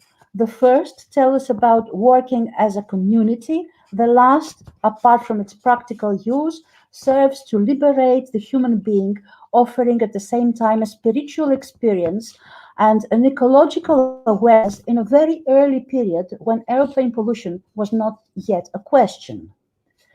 In 1919, Tatlin put on paper a number of positions for his article to be published at the first issue of the journal International of the Arts, which was never published. These positions prove the priority he gave to the importance of invention in the artistic context. The unit of initiative is the basis for the power of the whole in the direction of knowledge and invention. They also propose an answer to the question about the collective and the individual. Invention, he writes, always manifests itself as the conclusion of the tendencies and wishes of society as a whole and not of the individual. What one can conclusively say is that both the tower and the Letatlin, despite having proved defective and thus not materialized as they were initially planned by the author, they were never considered as failed projects. I would dare say exactly the opposite. Constructivism indeed contributed to the formulation of a new aesthetics of everyday life. The new forms and new combinations of material changed our homes, our tables, our chairs, our objects, and our clothes. Constructivism carved a new trail for architectural and industrial design. More than an artist constructor and an artist producer, Tatlin was an artist inventor. Tatlin, the inventor of two major but failed projects, became one of the most popular artists of his time. His popularity had spread beyond the Russian borders. He himself suffered from depression in the last years of his life. But the impact of his work on both his contemporary artists and the younger ones is enormous. His projects are unfinished but never aged. Arvatov, who committed suicide in 1940, argues that there are many types of utopia. Utopias that are born passively, utopias that are fascinated by the past, and revolutionary utopias like Fourier's Utopia. He writes, taking root in the bosom of the historical process, such a utopia becomes a material force which organizes mankind. And that is when we can say with a capital letter, utopia. For who does not know that without Fourier and others, there would have been no Marx? If a materialized utopia is at present only alternatively similar to a realized utopia, then one conclusion must follow: help to realize the path indicated, or finally develop, continue further, reform, but do not turn aside. May this individual attempt, this romantic leap across the abyss, to turn into a collective, deliberate collaboration organized on laboratory lines. Utopias are visions of a perfect society. They are not idealized visions. They can be designed, planned, tested, failed, retested with one purpose: to be materialized. This is a scientific method, and at the same time, it is a revolutionary process, and it needs a precise program. Arvatov argued on the scientificity of utopia in another essay from 1923 entitled Utopia or Science, or Science, Utopia or Science. And I will end my talk with Arvatov's question, Arvatov's quotation. We must not speak about the art of the revolution without a precise maximum program. The working class will construct its own art on the basis of scientific foresight and consciously plan and organize practical work that is in the same way that it acts in politics and economics. The theory of production art offers the working class here and now the prospect of progressing from utopia to science. Thank you.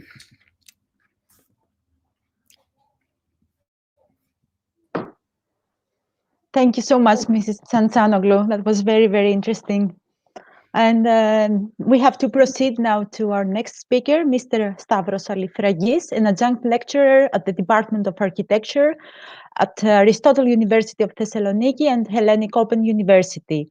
Mr. Alifragis researches the history and theory of 19th and 20th century architecture in the city in different mediums of artistic expression. He has participated in many conferences and has published papers in Greek and international journals. The title of his lecture today is Soviet Science Fiction and Utopia in the 1970s, the Architecture of Andrei Tarkovsky's Stalker, Soviet Union, 1979. Mr. Alifragis. Thank you very much for the generous introduction, and many thanks to the organizers for the invitation. It's an honor to be here among such esteemed colleagues. I would like to share my screen with you.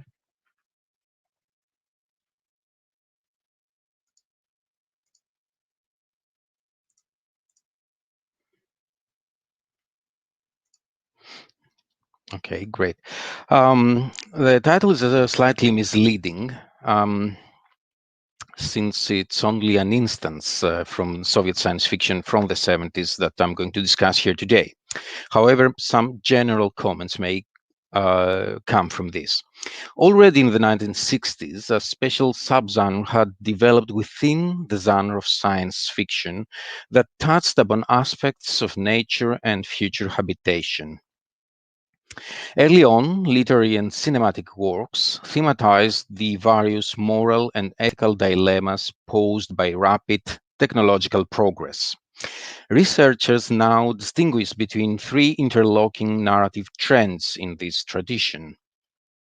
The first, and probably most common, pertains to the construction of a post-apocalyptic narrative universe where usually earthbound protagonists struggle to survive. On some level, Tarkovsky's Stalker experiments with the narrative conventions of this trend, utilizing an earthly post-apocalyptic dystopia as the setting for the action. However, this paper will examine Stalker as a message of hope for the future, a coded utopia veiled behind the layers of decay and ruination that characterize the architecture of the movie. In other words, this paper will propose an alternative reading of the movie, one that foregrounds the primacy of space in the construction of a potent philosophical argument about utopia. Soviet science fiction is linked to the rise of interwar modernity and reflects the enthusiasm generated by the October Revolution. Stalin's death and the launch of Sputnik 1 marked the outset of the genre's post-war thematic and expressive renewal. Khrushchev's reformations and the Cold War space race, a constant source of pride for the Soviet society throughout the 60s, particularly after Gagarin's Vostok 1 success, paved the way for the second golden age of Soviet science fiction. This fresh rise to prominence of Soviet science fiction was accompanied by a restored interest in technology and at the same time an increasing skepticism against a high-tech artificial future world. Roadside Picnic, the science fiction novel by Boris and Arkady Strugatsky that provided the groundwork onto which Stalker was loosely based, was released in 1971 against this promising background. Having said that, it should be noted that the rich output of the 60s and the 70s was not limited to aspects of technological progress and the conquest of outer space. However, a more wide-ranging investigation of the genre is beyond the scope of this limited presentation. Arkady Strugatsky worked as a teacher and English and Japanese translator for the military until the early 50s, when he began his successful collaboration with his younger brother, Boris Strugatsky. Boris Strugatsky was an astronomer and a computer engineer, which I think is relevant to our discussion. Together, they produced some of the most popular works of Soviet science fiction and earned worldwide acclamation for elegantly balancing between creative imagination and scientific rationalism. A growing body of research on the Strugatsky brothers understands their legacy in a multitude of ways, as a political allegory with ideological underpinnings, as a bumpy transition to postmodernity for the Soviet society, as a folk tale anchored in Russian and Soviet tradition. However, literary critics appear to share some common ground regarding the Strugatsky brothers, insofar as the latter appear to put forward an image for the future as a humanistic, technocratic utopia that has little or no room for the Stalinist, bigger-than-life Soviet hero. Furthermore, they have substituted class struggle for the struggle of all humankind against an increasingly hostile environment, while science's ethical dilemmas fuel almost exclusively their take on history's dialectical scheme.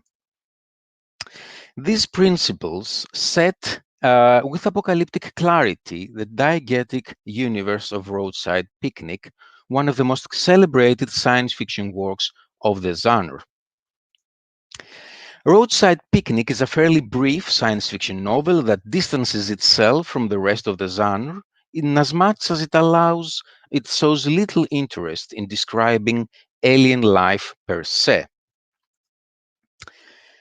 But the enigmatic leftovers of an alien visitation to Earth and our inability to comprehend them and their impact on our planet. There appears to be very little speculation in the novel about their identity or their purpose. Humanity is portrayed as being cynically indifferent towards the alien visitation, and life continues with business as usual in a self-destructive mode. One may detect an ironic intent here, directed against the conventions of the genre that habitually tackles the encounter with alien civilizations as a turning point in the history of humankind. In doing so, the Strugatsky brothers shift the focus from outer space to this earthly world and from aliens to us humans, thus underscoring their essentially humanistic project. As a matter of fact, one of the narrative techniques that propel the story forward is the thematization of humanity's cognitive inadequacy. In this respect, Roadside Picnic follows the lead of Stanislav Lem's renowned Solaris, where knowledge of the world as an analytical process of noesis and the corresponding primacy of scientific endeavor are constantly undermined by a worldview that foregrounds perception through sensory stimuli. Lem's enigmatic, complex, and mutable ocean that covers the surface of planet Solaris and the cordoned off visitation zones by the Strugatsky brothers constitute literary spaces that illustrate a phenomenological epoche or bracketing according to Husserl. These aspects call for a conscious suspension of established judgments before phenomena can be re-examined through the way they become manifest. Others will discuss this call as a process of defamiliarization and refamiliarization with the world. Looking at science fiction in cinema as a world-building or terraforming genre alone becomes extremely problematic when it comes to pigeonholing movies such as Tarkovsky's Stalker. This can be partly attributed to Tarkovsky's special interest in the existential journey of the anti-hero that forms the backbone of Roadside Picnic and the ample counter-loans from noir literature.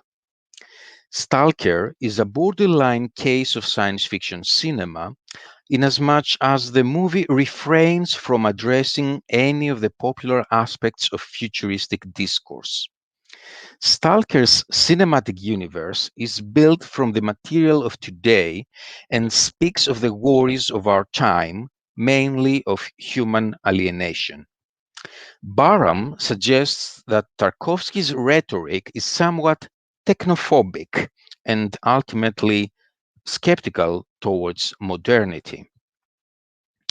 Tarkovsky's scientific technological skepticism, which also prevails in his 1972 movie Solaris, can be construed as the cultural response to an epoch that understood strict science as humanity's ultimate goal. In strict opposite to this, Tarkovsky's skepticism signposts the way for a phenomenological perspective as society's ethical imperative. The Strugatsky brothers finalized the script for Stalker in 1975, then titled Golden Ball. Shoots began in 1977 in Moscow for the interiors and Tallinn, Estonia for the exteriors. However, Tarkovsky was not happy with the final result. A year later, using the discoloration of a batch of film as an excuse, he reshot the movie with a new director of photography, a new set designer, and a fresh script for which he claimed absolute ownership. The new version of the movie is a moralistic philosophical parable whose didactic message materializes within the spaces of the quarantined vegetation zone and through its processional architecture. The zone is the fourth protagonist of the movie, alongside the stalker, the writer, and the professor. The geography of the zone in Stalker is as baffling as its literary counterpart. The audience is always kept in the dark about its location, its size, and its spatial traits. The zone could become any space, whatever and wherever, take any shape, simulate different topologies, and replicate various physical realities, qualities that were despised by Soviet censorship. The cinematic description of the zone is elliptical and vague. It consists of 5 sequences that correspond to matching movie sets and spatial environments: battlefield, dry tunnel, meat grinder, sand dunes, and finally the room that grants all wishes. This paper suggests that Tarkovsky's disjoint film sets become meaningful narrative spaces as a monumental architecture of procession. The zone is a carefully choreographed succession of exterior, interior, and in-between spaces whose respective boundaries are blurred. This echoes the emphasis of the Baroque in embodied movement and spatial illusions.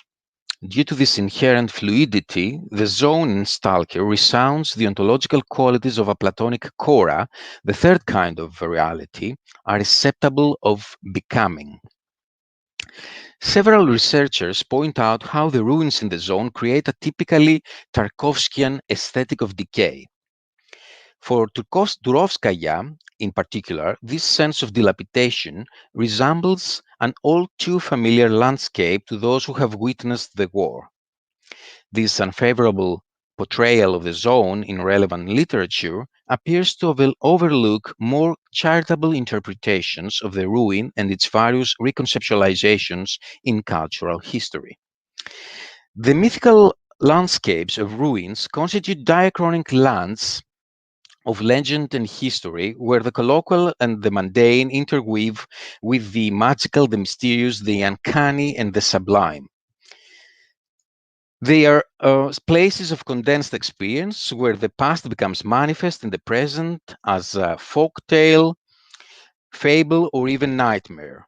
ruins present in tangible form the layering of time and the palimpsest of history. Their tactility makes the past more malleable and enables its instrumentalization. Ruins, the spatial imprints of now lost material totalities that hold immense aesthetic surplus value, have played different roles in different times: symbolic, ideological, social, psychological, political, and so on. The origin of humanity's interest in ruins can be traced to the Italian Renaissance, and more specifically to Petrarch's letter of 1341 to his friend Colonna, which describes their casual strolls amidst the ruinous antiquities of Rome. This interest evolves into a field of rigorous research during the 19th century, when the nascent disciplines of history and archaeology and the systematization of scientific excavations began to regulate our relation to the past. However, it was not until Greek and Roman antiquity, Greek and Roman antiquity that captured humanity's imagination anymore, but the more recent ruins of the Middle Ages that became the focus of deliberation by such prominent thinkers such as Ruskin and Viollet-le-Duc. Their work set the foundation for Romanticism, ambivalence, and oscillation between two extremes: preservation of the ruin in a ruinous state and creative restoration. The apparently unbridgeable distance between the ruinous and the restored ruin forms a constitutional part of the aesthetic appeal of ruins, which, according to Benjamin, emerged even earlier in the 17th and 18th centuries due to the Baroque. Baroque architecture invested in the intrinsic melancholy of the ruin, the sad realization that the past and its essential substance have been irrevocably lost. Ruins mark the space of this absence. They represent a rift with the present. The fragment of the ruinous ruin recalls the loss of a sought-after totality that now inhabits the nebulous landscapes of myth and history. In short, ruins facilitate daydreaming, and I think dream and reverie is a recurring theme in this conference, and I'm very glad about this.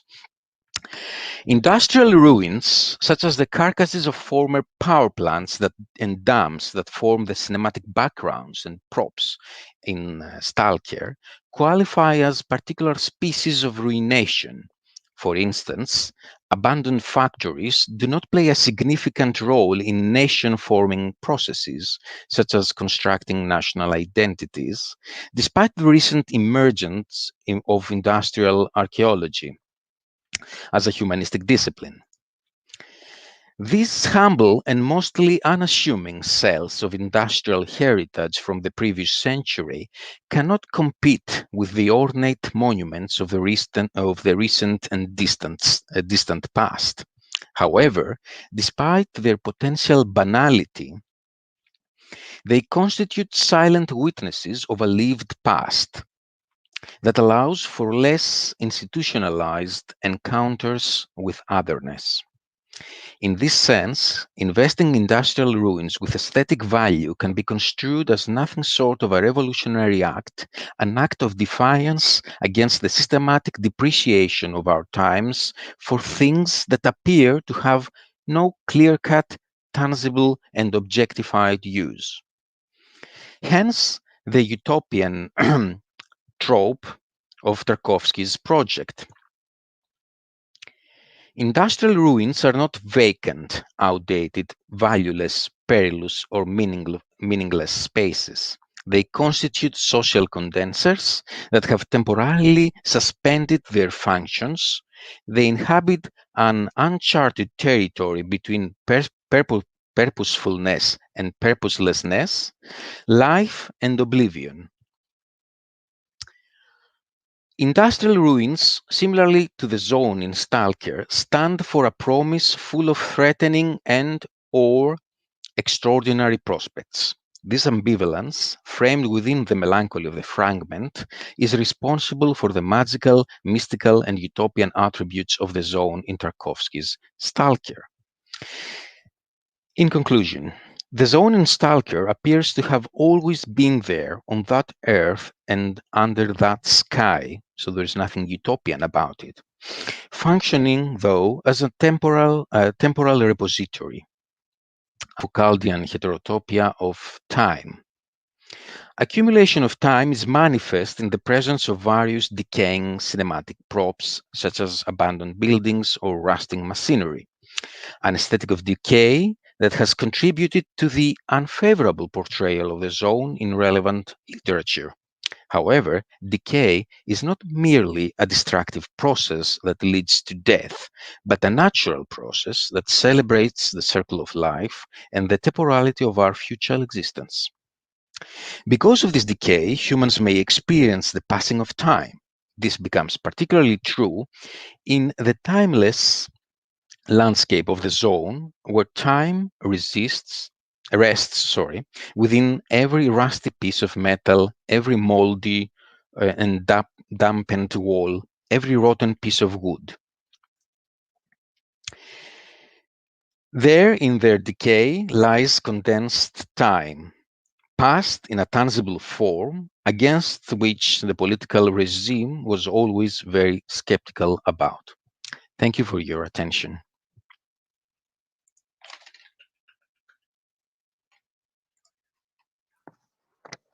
Thank you so much, Mr. Elifragis.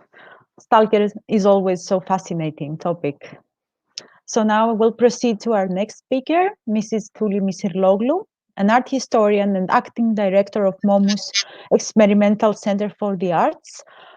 She has collaborated with many artists, museums, and cultural institutions, both public and private, and she has organized exhibitions and festivals. The title of her speech today is Renegotiating Power Relations in Art Institutions and the New Museum Ethics. Mrs. Misirloglu, you may begin. Thank you, Angeliki. Good evening to everyone. Thank you very much for giving me this opportunity to speak about something that is not so frequently discussed among museum professionals, negotiations and power relations in the arts institutions. Museums themselves tend to be quite fixed constructions in the people's minds. Many visitors still perceive museums to be unapproachable and only representative of one voice, one viewpoint, one culture. The current definition of the museum by the International Council of Museums, ICOM, was formulated after minor additions in 2007. From 2007 until today, there have been significant social changes worldwide that create new needs. In 2016, ICOM decided to rework, supplement, and revise the current definition. However, after much discussion and consultation, no agreement on a new definition was reached at the General Assembly held in Kyoto in 2019. So the postponement of the vote and the return to the issue for discussion in subsequent meetings was decided by a large majority. The ICOM Executive Board set up a new special committee which defined from the outset the new procedure and the way in which ICOM members participate in the investigation of the whole issue, so that the new definition that will be proposed has the greatest possible acceptance. The process concerning the redefinition of the museum itself is quite indicative of the important ethical questions arising for museums, in much the same way that the democratization of democracy has been crucial to the discourse of radical democracy. Although the function of the museum is situated in the domain of public institutions, a museum is neither the street nor the parliament. It is, however, a deeply political space. Can we persist by claiming public and democratic spaces under the current social and economic conditions?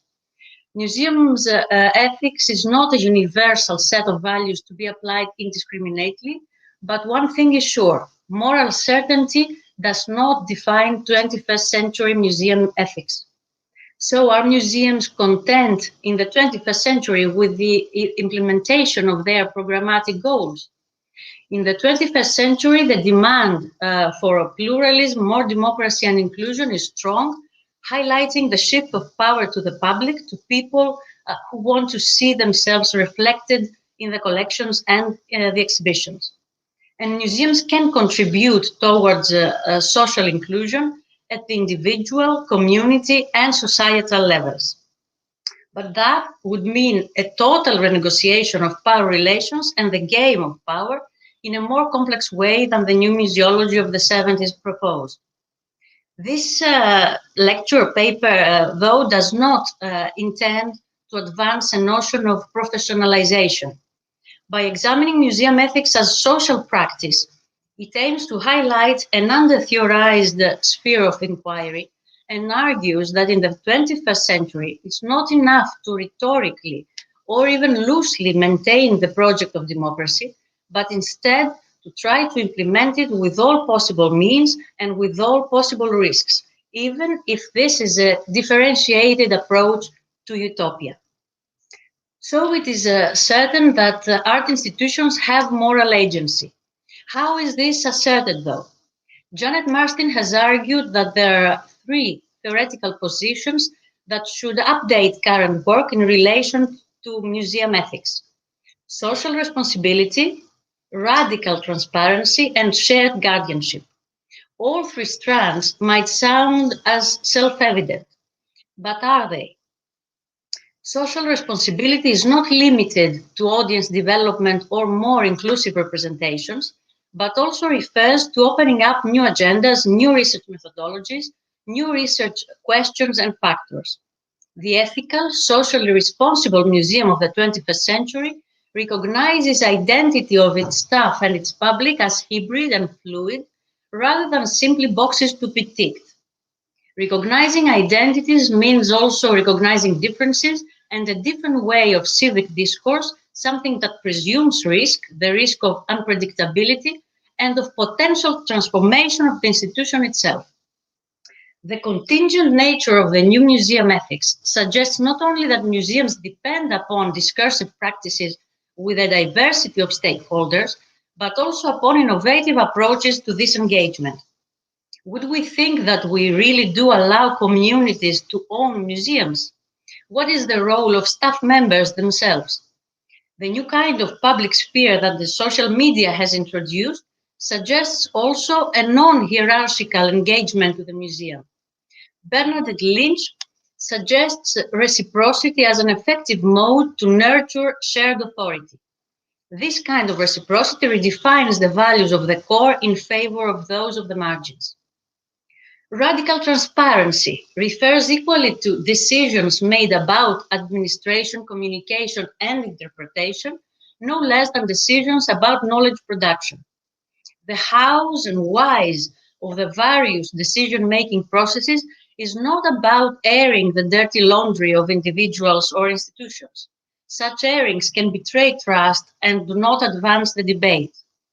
It is neither about the rationalization of power, nor about sharing all information equally, ignoring time-sensitive issues. Radical transparency not only describes, but also analyzes behavior and underlines its significance. It is a mode of communication that admits accountability. To exemplify it, in Marsden's words, a transparent wall text might tell us that an artifact is of unknown provenance. A radically transparent wall text would additionally engage the ethical issues of exhibiting works of unknown provenance. The same goes for an array of broadly accessible communication tools, such as museum web pages, providing strategic plans, annual reports, collection policies, staff and board directories, or technologies that facilitate visitor-generated content, exhibition or artists' projects that criticize the museum, open storage policies, etc. Analyzing decision-making means a lot more for the culture of transparency than simply justifying behavior and decisions. Finally, shared guardianship means equal opportunities for all concerned to gain and create new knowledge from and about the museum. Feminism, post-colonial theory, and digital heritage studies have all contributed to the construction of a more contingent and fluid relationship between objects and experiences in the museum. This anticipates a corresponding transition from a stance of possession to one of guardianship. In this frame, material culture is more a social process rather than a body of concrete things. In the same way, artists had been seen, as Claire Bishop noted since the 90s, as those who produced situations and discursive practices rather than objects. The deconstruction of the binary relationship between virtuality and authenticity is part of the same thinking. The notion more of a temporal caretaking in partnership with source communities comes to substitute the notion of cultural property. Collections management in that frame permits a totally different access to knowledge. Do all these sound as wishes, as something we should just hope for? Does practice meet theory easily? Here is a reaction reported by one museum in the aftermath of an experience of community collaboration in co-producing an exhibition. There was a feeling of weariness, of disappointment, of frustration from the community members and the museum staff. Two of them had left. One member of the community embarked on an almost fanatical, vitriolic series of complaints and criticisms that the museum had no real understanding or knowledge of the community, that it lacked commitment and experience, that it was misappropriating the funds, that it was not transparent in its dealings with the community, that it was unprofessional and exclusive, that it was only concerned with completing the project for its own aims and not for any benefit to the community. And finally, and most damning, that the museum encouraged, and I quote, subterfuge, distrust, and competition within the community. Typically, museum professionals meet such conflict with a cool, managerial, or academic response, concealing a fear of the public rather than rising up to and embracing this fear of public. Perhaps something more honest and human is all that is required in these interactions. At a debate at the Manchester Museum, a member of the local community said, "We are here to challenge, and I fear that others may not challenge us back. It's not for you to just listen to us being angry and just listen. The point is the dialogue. The point is that we could be totally wrong. I don't personally believe I'm wrong, but I'm willing to listen to somebody who totally disagrees with me." Would that suggest a conflict between theory and practice, or between reality and aspirations? Here you can see an image in a moment. It's provided by Marston, and it illustrates the tensions that I described now, and is also to salute the University of Glasgow, since the image comes from a performance of Anthony Schrag at the Gallery of Modern Art in Glasgow. But it gets more complicated.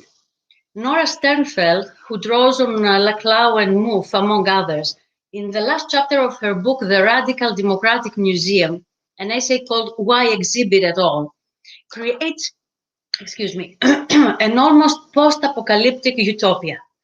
She projects ahead into the year 2030, imagining a political, authoritarian, fascist turn to the right, in which she and a collective of artists, activists, researchers, and dissidents will live in a museum that they have occupied and taken over. In this context, they have developed an exhibition about the representational struggles of the last years, from 2013 to 2023, in museums, art academies, and other institutions that are critical of representation.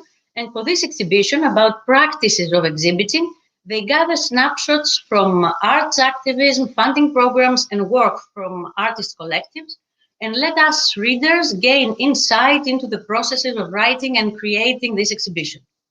In this context, too, she is concerned with the question of whether the numerous anti-racist, feminist, and post-colonial struggles, which have problematized the history of violence, the dominance of certain cultures, the multiple exclusions and inequalities in museums, are or are not part of the capitalization of critique, and thus legitimize rather than challenge structures of power. The final question is of importance and not easy to answer. Can we exhibit conflict, activism, and negotiation without shutting them down? To sum up, the challenges presented by the inclusion agenda are in fact much more significant and the implications more fundamental and far-reaching. Deeper thinking on the concepts of social inclusion and exclusion will require museums and the profession and the sector as a whole to radically rethink their purposes and goals.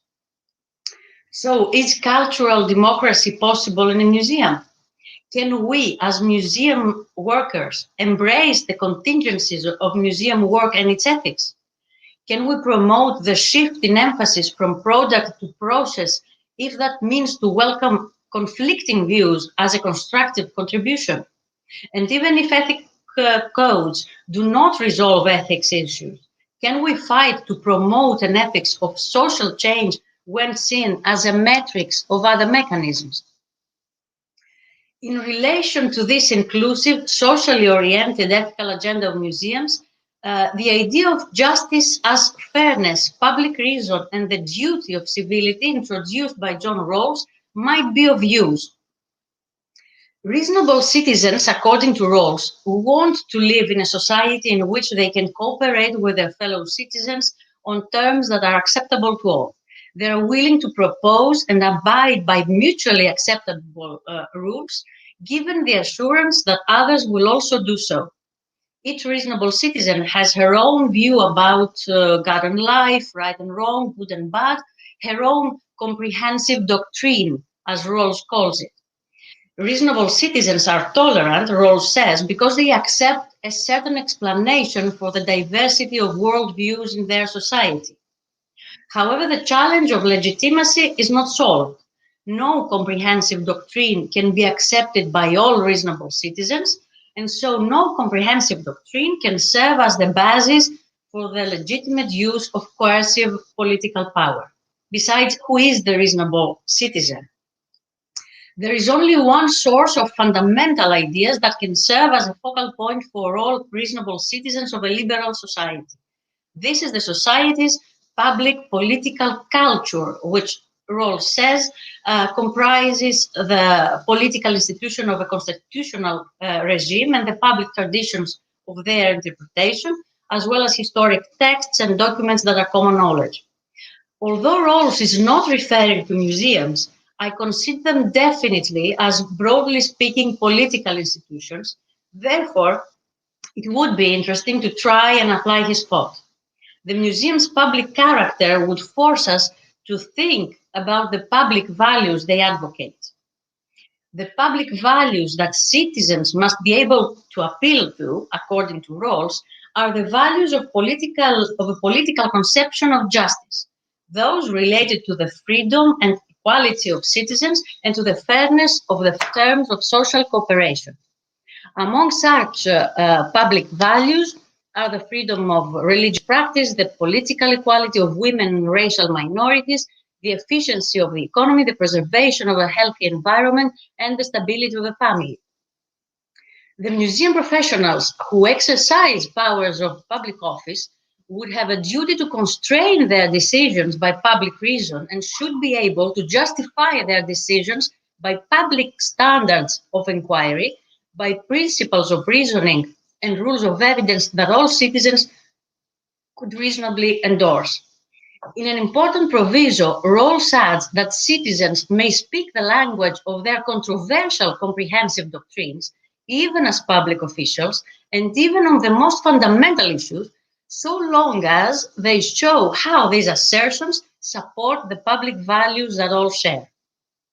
The audience, from the other hand, is not bound by any duties of public reason. Neither are the artists, when, for example, they perform on stage or collaborate. However, the duty to be able to justify one's decisions with public reasons is a moral duty, not a legal duty. And that is how it enters my thinking about museum ethics. It is a duty of civility. All citizens always have their full legal rights to free expression, and overstepping the bounds of public reason is never in itself a crime. Rather, citizens, museums, professionals, audience, and artists, in our case, have a moral duty of mutual respect and civic friendship, not to justify their political and other decisions on fundamental issues by appeal to partisan values or controversial standards of reasoning that cannot be publicly redeemed. Considering art institutions as public institutions, Rawls' doctrine of public reason would be rather permissive concerning what professionals and audience may say and do within the bounds of civility in the museum space. Would we think that all this is too much to ask from our audiences? At first, let's ask it from museum professionals, in other words, from ourselves. To conclude, life and culture are constantly creating and testing new forms, the boundaries of which then erode. This is, says Zimmel, the tragedy of civilization. The struggle to maintain the core of one's individuality against an impersonal community and power structure is utterly utopian. And maybe this is a good definition of utopia, because fatally that political communities and art institutions also boast that they protect the integrity of the persons, while at the same time they soften it, not necessarily by the laws of the state, but by their internal ethical codes, whenever it threatens to exceed the permissible limits. The project of modernity, the demand for an irreconcilable and autonomous mind, remains almost mythical. But the community ultimately benefits from those who take the risk of standing up to it through the eyes of the assimilated other, the repatriated, or the foreigner. Can museum workers exist as such incompatible individuals and reasonable citizens at the same time, or will they dismantle the system of their institutions? Since museums are still considered as institutions that can be trusted, can museum workers train people into providing reasonable arguments about public values? Can the new moral philosophy in the institutional space of the arts become the vehicle for a beneficial parasite in the body of its slow-moving host? Can the claim of a social, cultural, and artistic emancipation, as well as the claim of civility, be expressed by the museums, their administrations, and the people who substantiate them?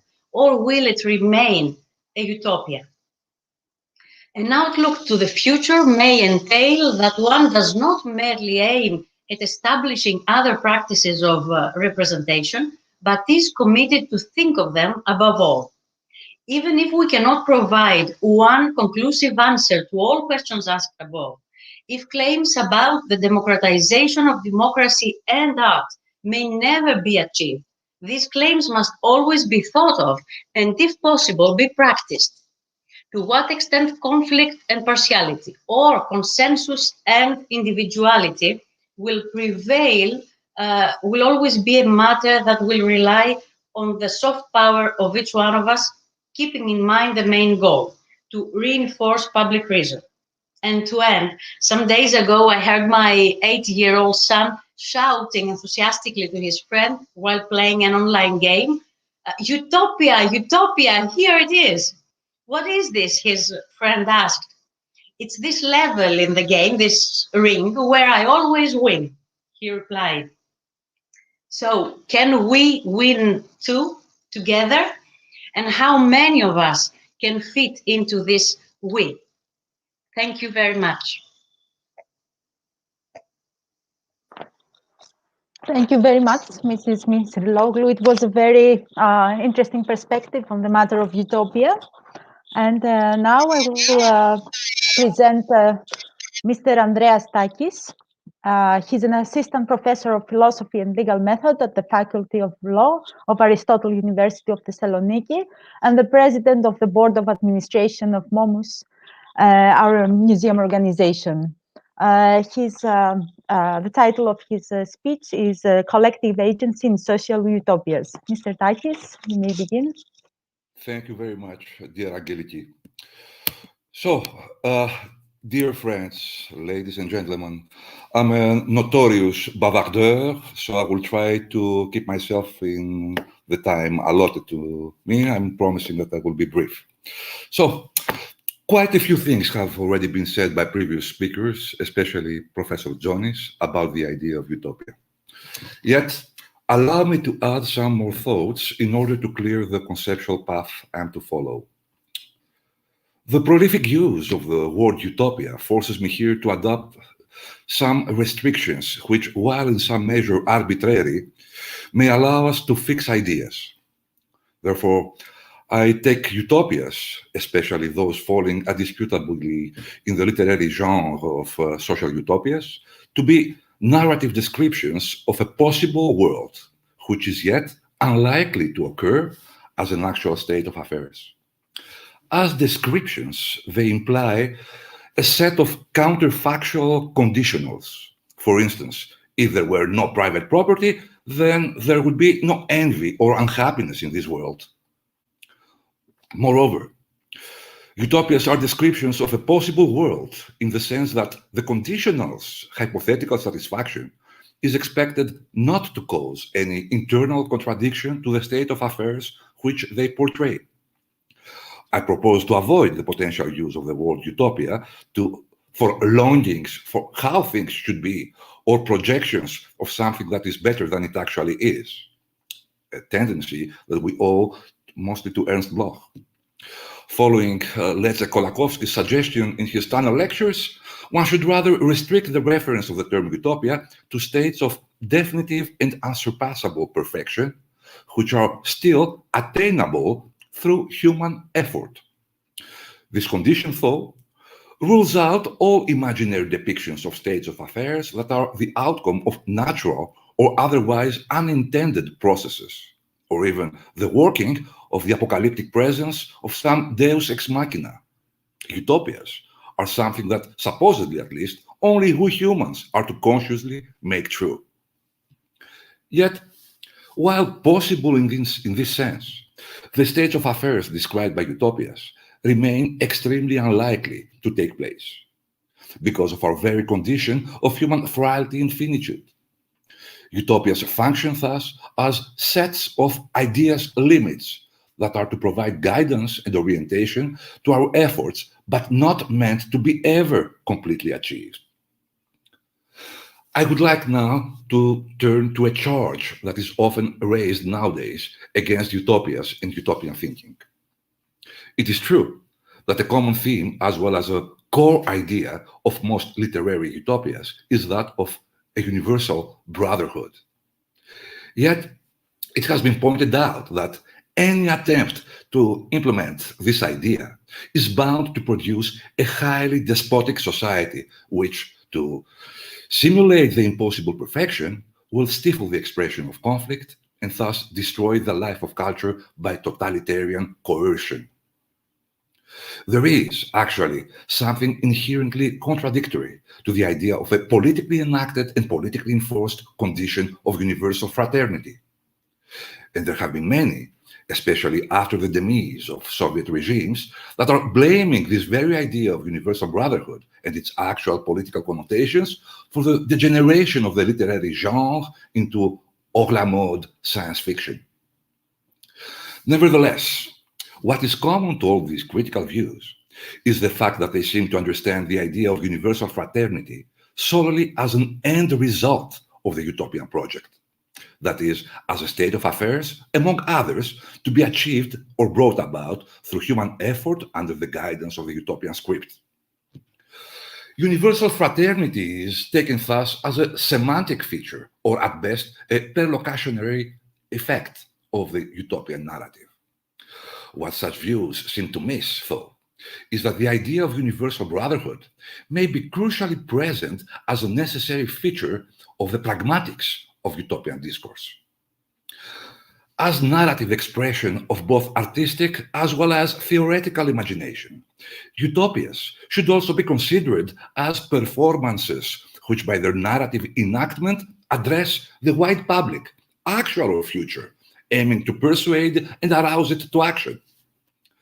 Their performative function, then, would be to invite or even incite the individual addressees to participate in a wide collective action for the definitive reformation of the social world.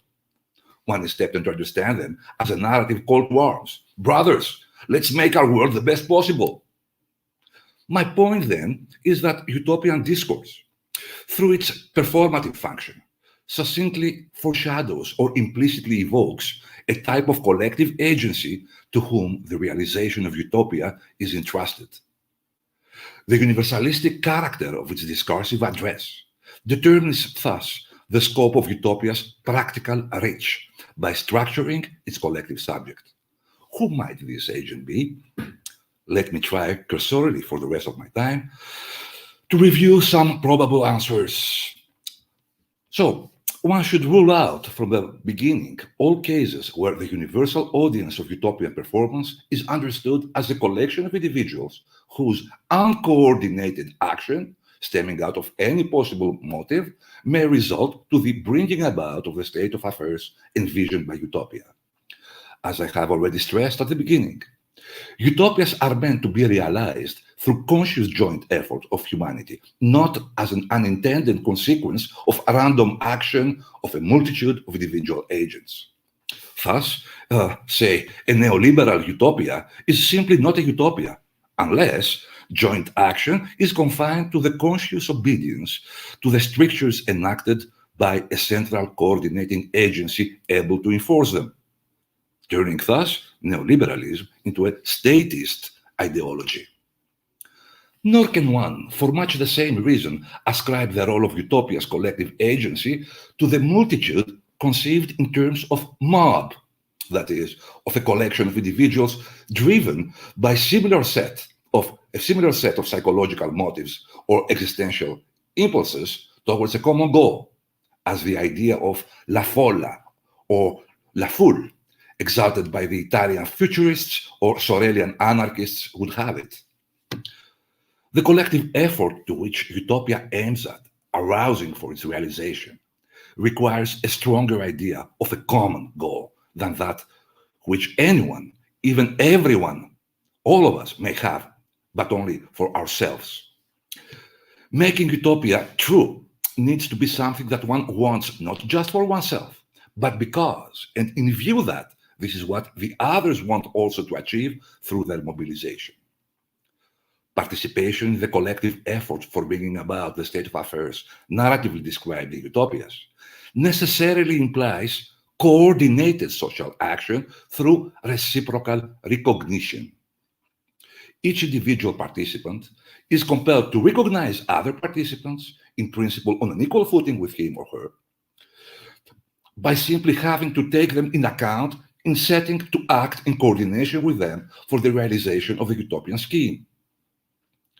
Moreover, concurrence of individual goals and reciprocity may allow for the continuity and persistence of some scheme of social coordination, for instance, driving on the left or the right side of the road, yet utterly, they cannot possibly suffice for actively establishing a drastically new form of social organization, unless individual participants can raise claims towards their fellow participants for the latter to do their part in jointly acting with the first in order to make utopia real.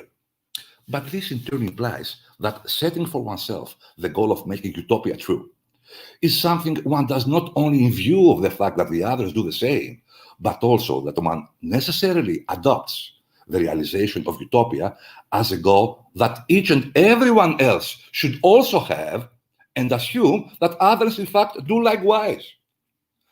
And this can only mean that individual addressees of utopian discourse are assumed to interconnect into a scheme of social coordination for the common purpose of utopia's realization only on the basis of categorical, that is, moral reasons. Yet, this latter condition of categorical character necessarily affects also the content of the condition of reciprocity, the second condition. Since each and everyone are presumed to recognize each and everyone else as being equally able to freely hold moral ideals and act upon them in common with others. Therefore, identity of purpose, reciprocity, and moral character jointly entail a we subject. They entail a we subject, which is able to collectively bring about social reformation through providing an omnilateral basis to the bindingness of each one's duty to perform one's own part, while at the same time ensuring what has been called the separatedness or independence of each and every individual member thereof.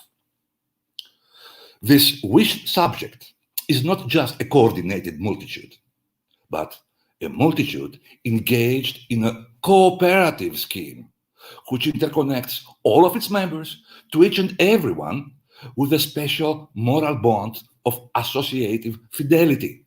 In other words, as a universal brotherhood. This collective agent, which lies dormant in the pragmatics of utopian discourse, is of itself a quite utopian idea. And giving rise to it may in fact make room for gerrymandering and totalitarian-minded manipulation.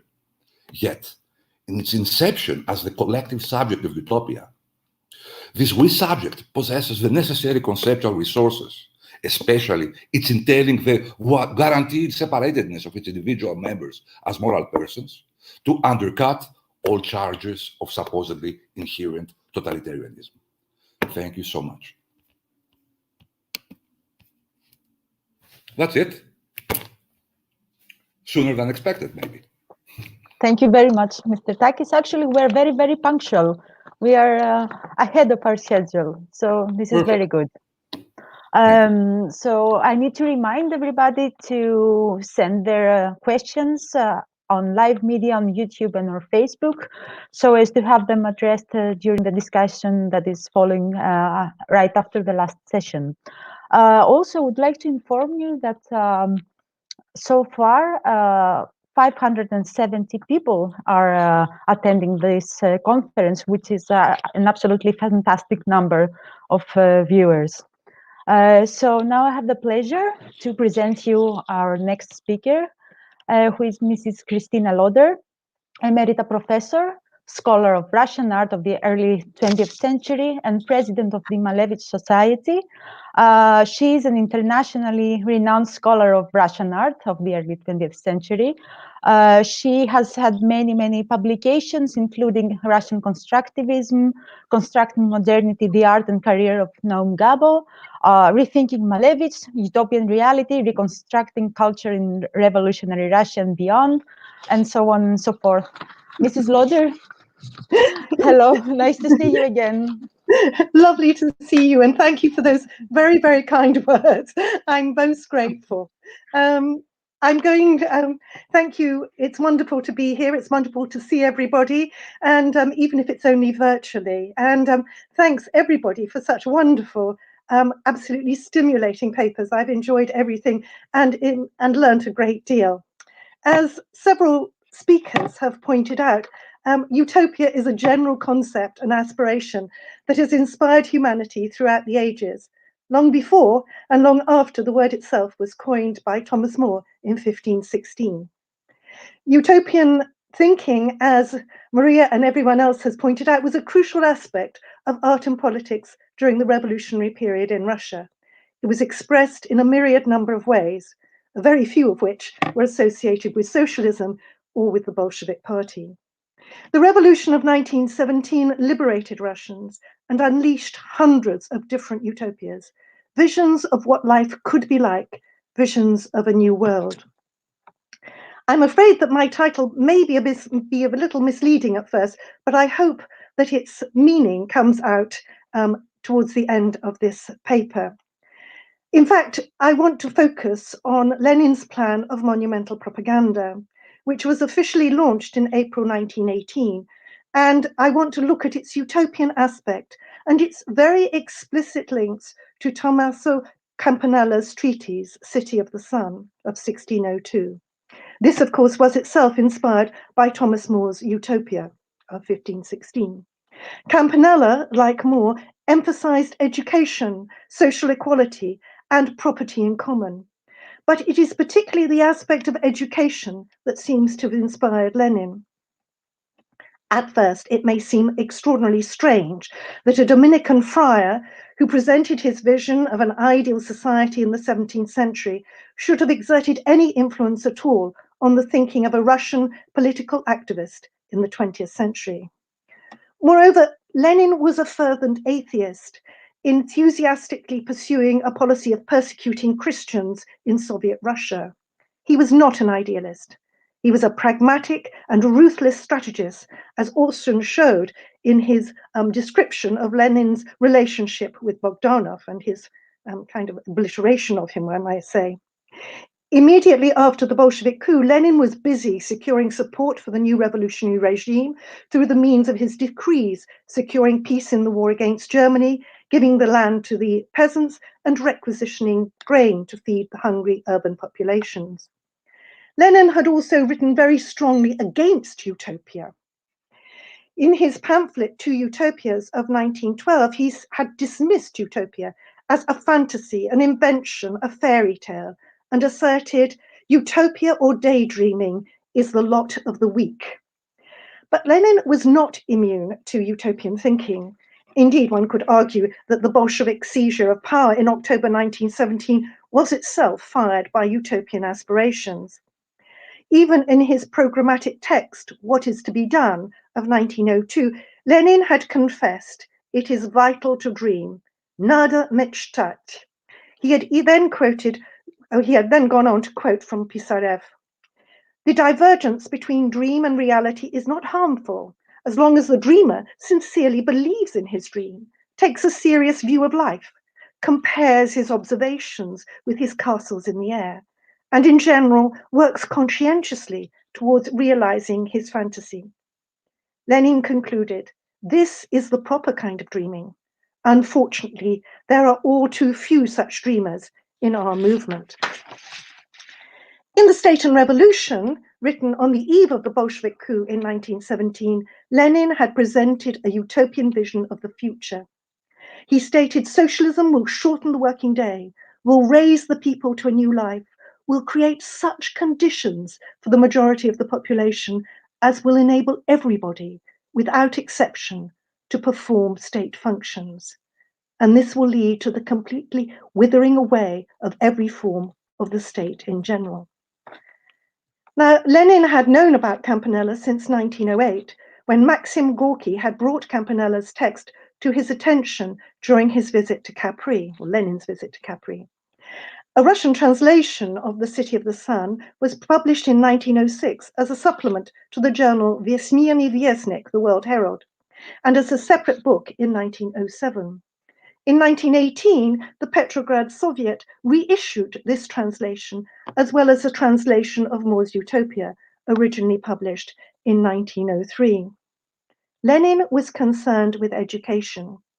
He wrote before the revolution, there will come a time when the liberated masses will seize science, knowledge, literature, art, and architecture, and will show the world wonderful new achievements in these fields. What seems to have struck Lenin was the way in which the built environment of Campanella's City of the Sun acted as an outdoors museum, library, and school, making knowledge and art accessible to every inhabitant and easy to assimilate. Campanella had stressed that this system allowed children to be educated easily and without effort as they absorbed the lessons from the walls as they walked around and went about their daily business.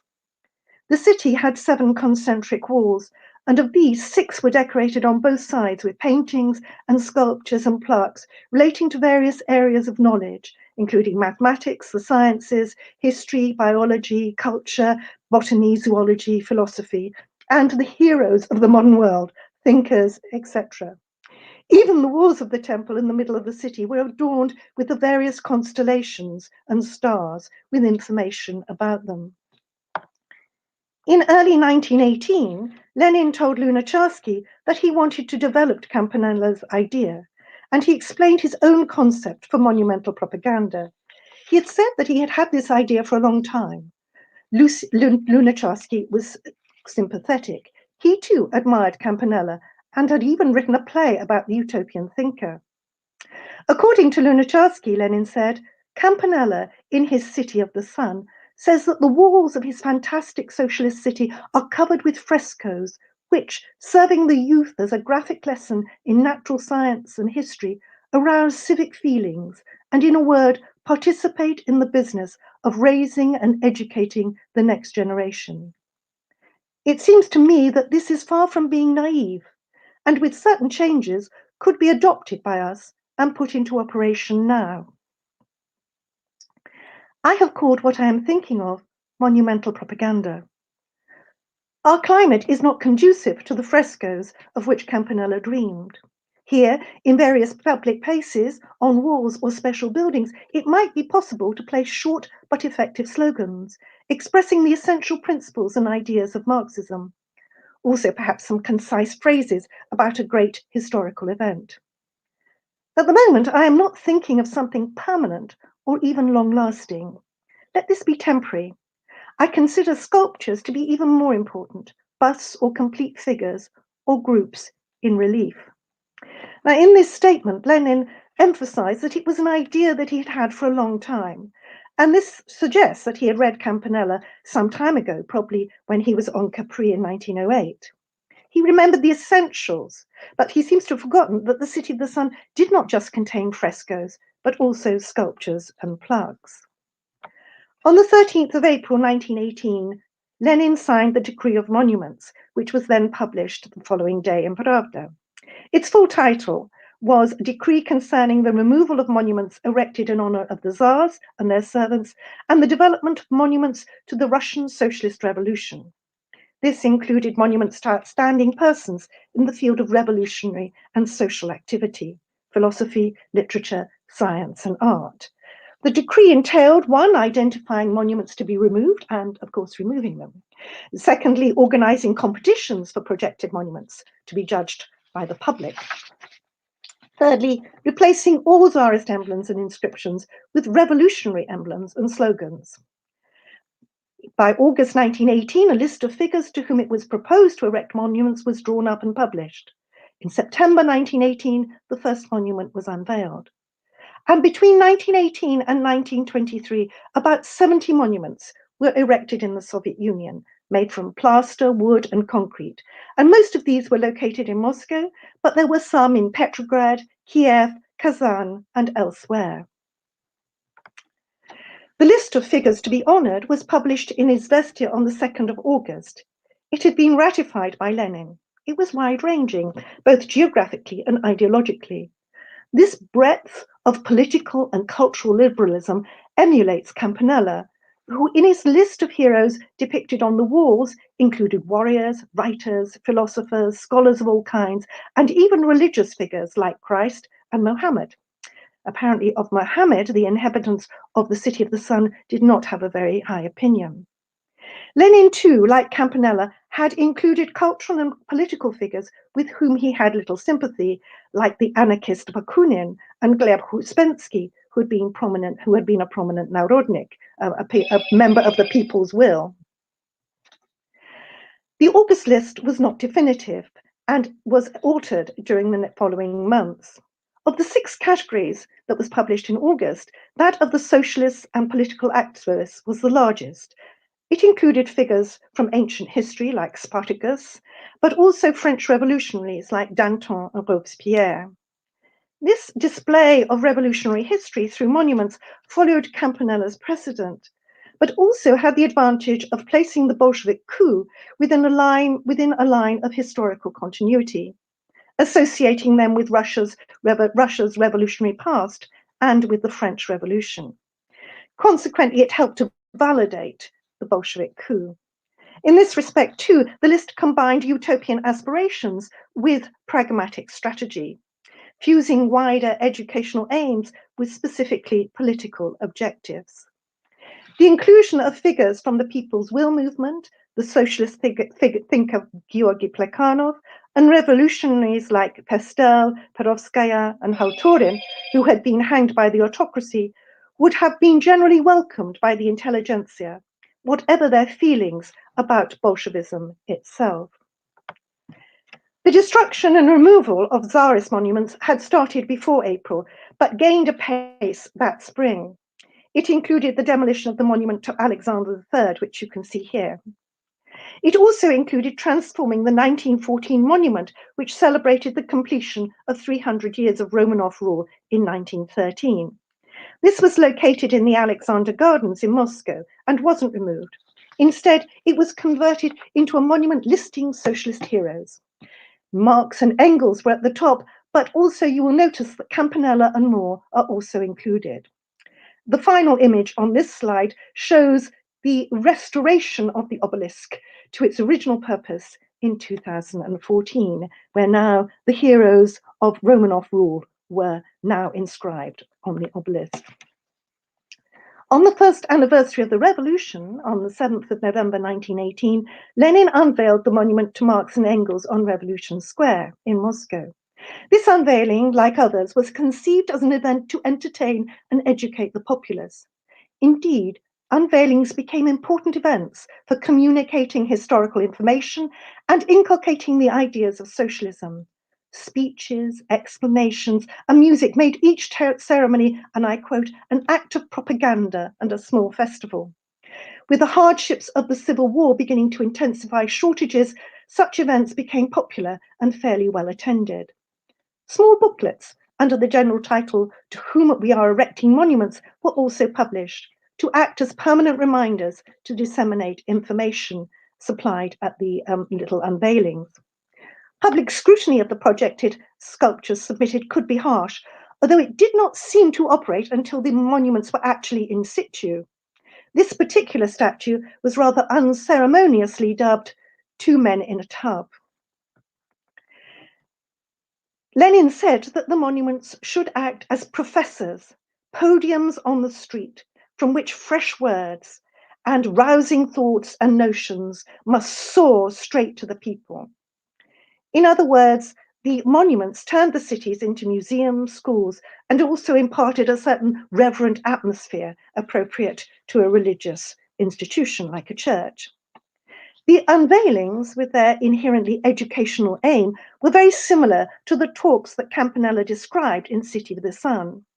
The elders there gave children talks, took them around the city and explained the various scientific, mathematical, and historical information inscribed on the walls. Indeed, just as in Campanella's city, Russian children were also to be taken around the city and told about the lives and exploits of the figures depicted in the statues. To help, a short biography of each individual was attached to the pedestal of each sculpture. As in the City of the Sun, Soviet cities were also adorned with plaques, reliefs, and slabs with text and images. Some of these texts were even composed by Lenin himself. This is Sergei Konenkov's memorial plaque to those who fell fighting for the cause of peace and brotherhood of nations, in other words, in the revolution. It's a bas-relief made of tinted cement and is now in the State Russian Museum in St. Petersburg.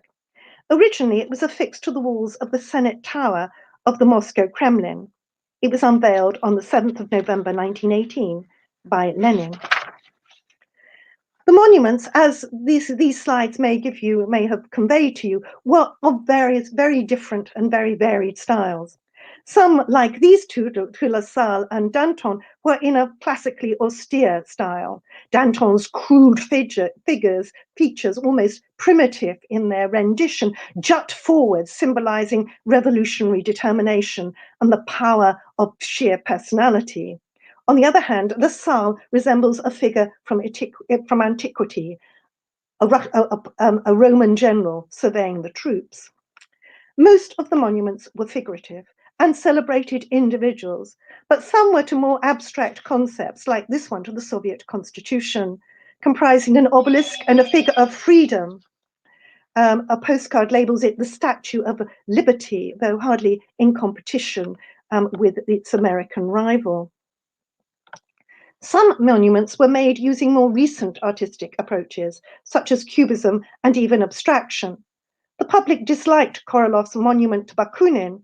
They called it a scarecrow and demolished its wooden supports to use as firewood and destroyed it before it could be unveiled. Nikolai Kolly's monument, the Red Wedge of 1918, seems to be the only abstract monument actually built.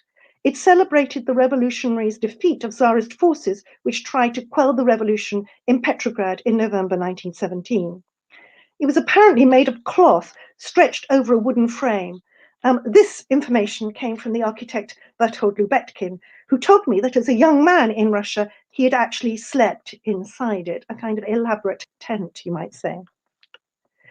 Lenin had followed Campanella in his attempts to transform the city into an educational environment, embodying images of history, culture, science, and politics. Vladimir Tatlin seems to have been inspired also by this concept. He was in charge of executing the plan of monumental propaganda in Petrograd. In June 1918, he had reported to Savnarkom and stressed that, quotes, "the state as it is now cannot and must not be the initiator of bad taste." He emphasized the need for a revolutionary form to complement the revolutionary objectives of the plan.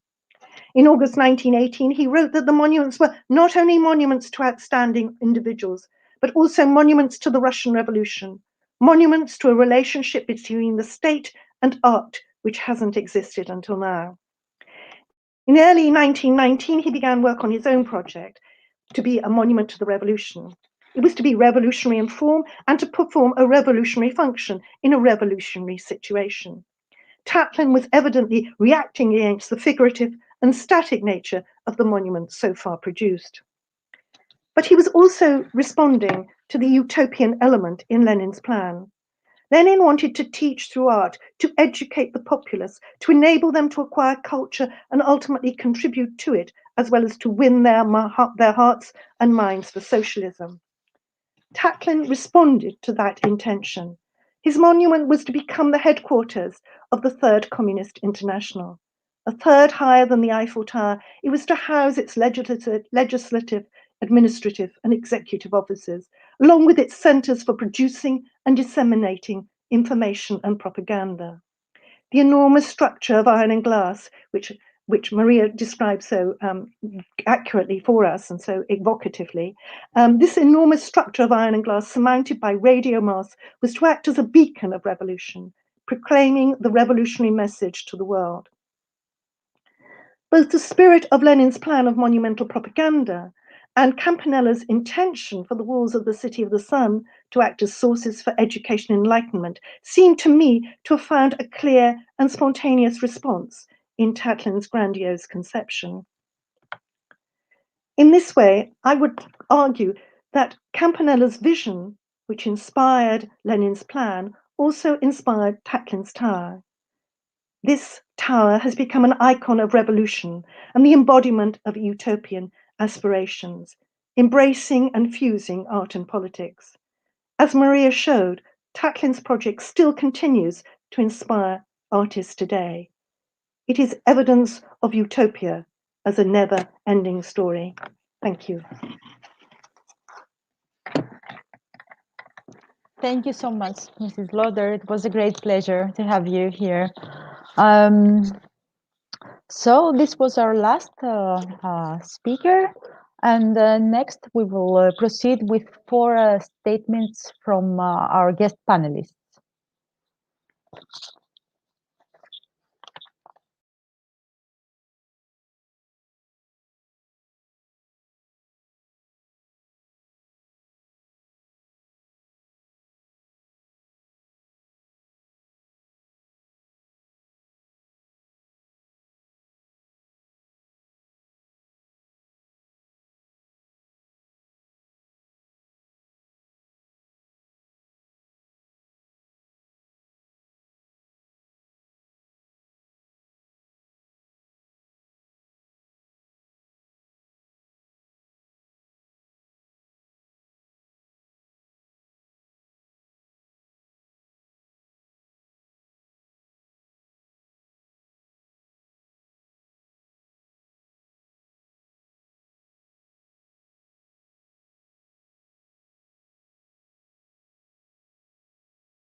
Please allow me to present our guest panelists.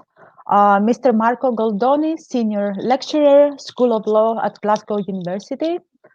Mr. Emilios Christodoulidis, who also launched our conference, Chair of Jurisprudence, School of Law at Glasgow University. And Mr. Igor Varankov, Independent Scholar of the 20th century Russian and European history. So we can start with Mr. Marco Goldoni. Yes, thanks a lot.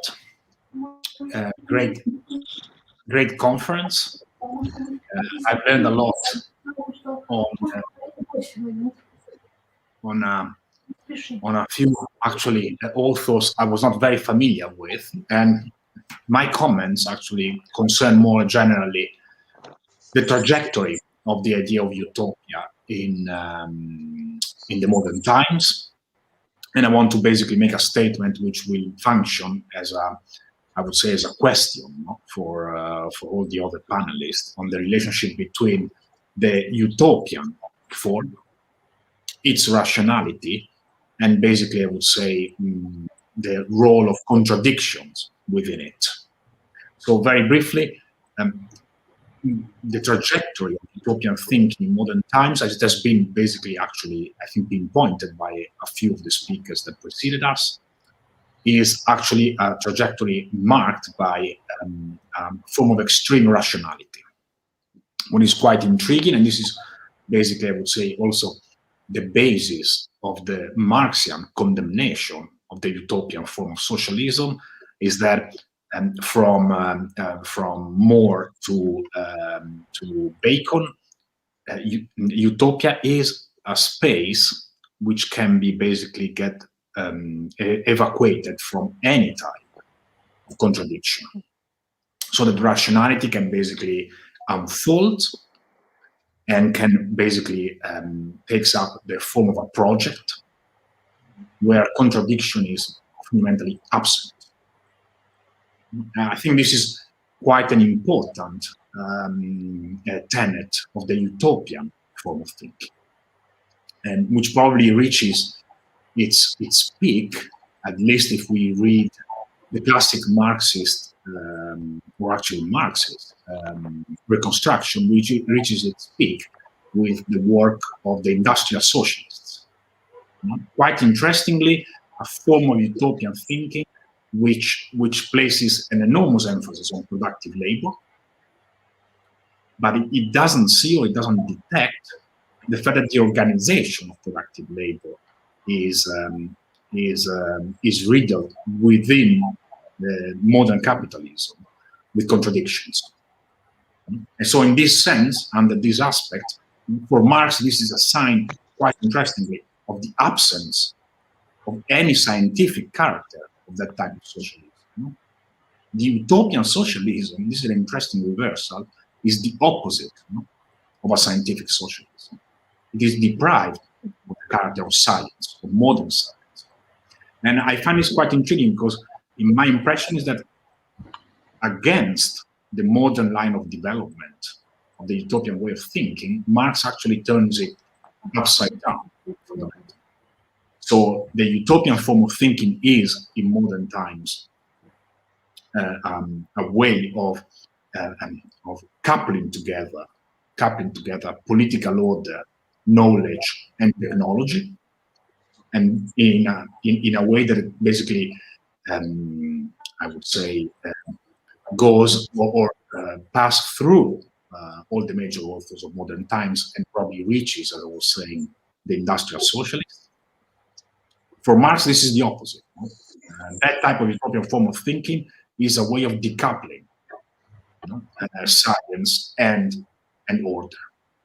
And that's quite an interesting challenge. It's quite an interesting challenge to the type of utopian form of thinking that we have been discussing today. And I find it quite challenging in light in particular of what we were saying about the seminal figure, basically Lenin's great adversary, theoretical adversary, which was Bogdanov, for whom actually was conceivable a technology, a science of organization that would actually be completely depleted of any type of contradiction.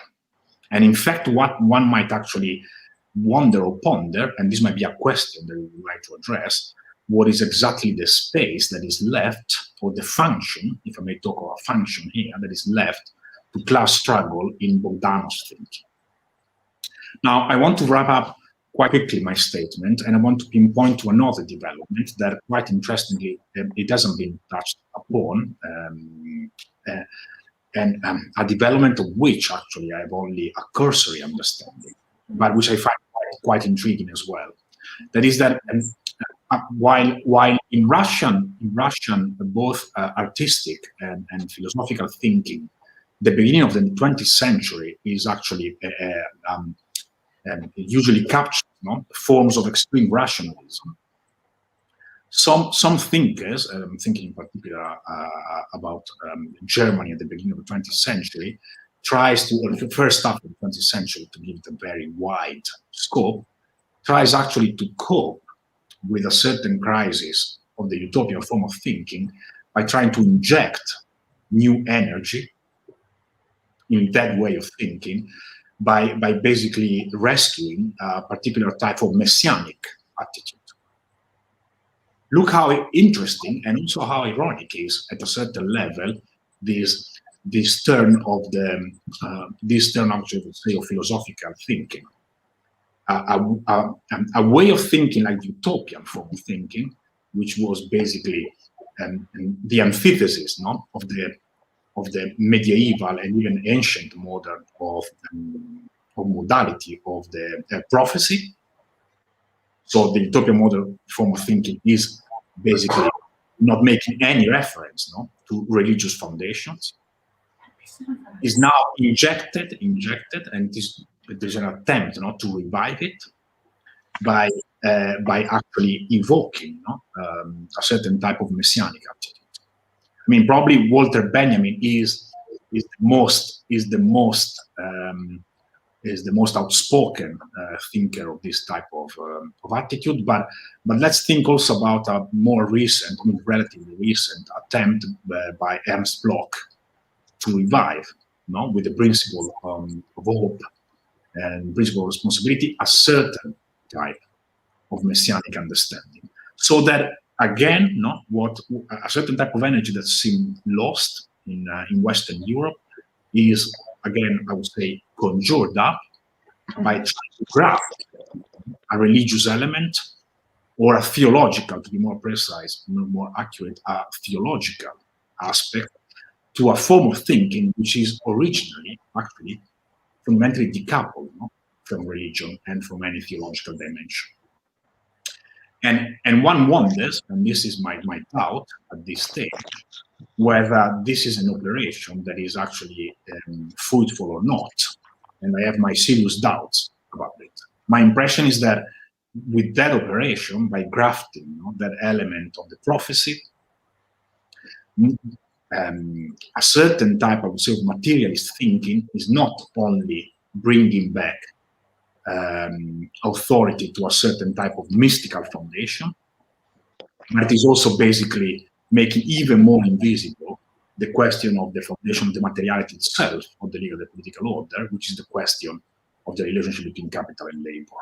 And I will just leave it at there as basically an open question if we want to discuss it. Thanks. Thank you so much, Mr. Baldoni. We can proceed to Mr. Emilios Christodoulidis. Yes, thank you very much. What I will try and do is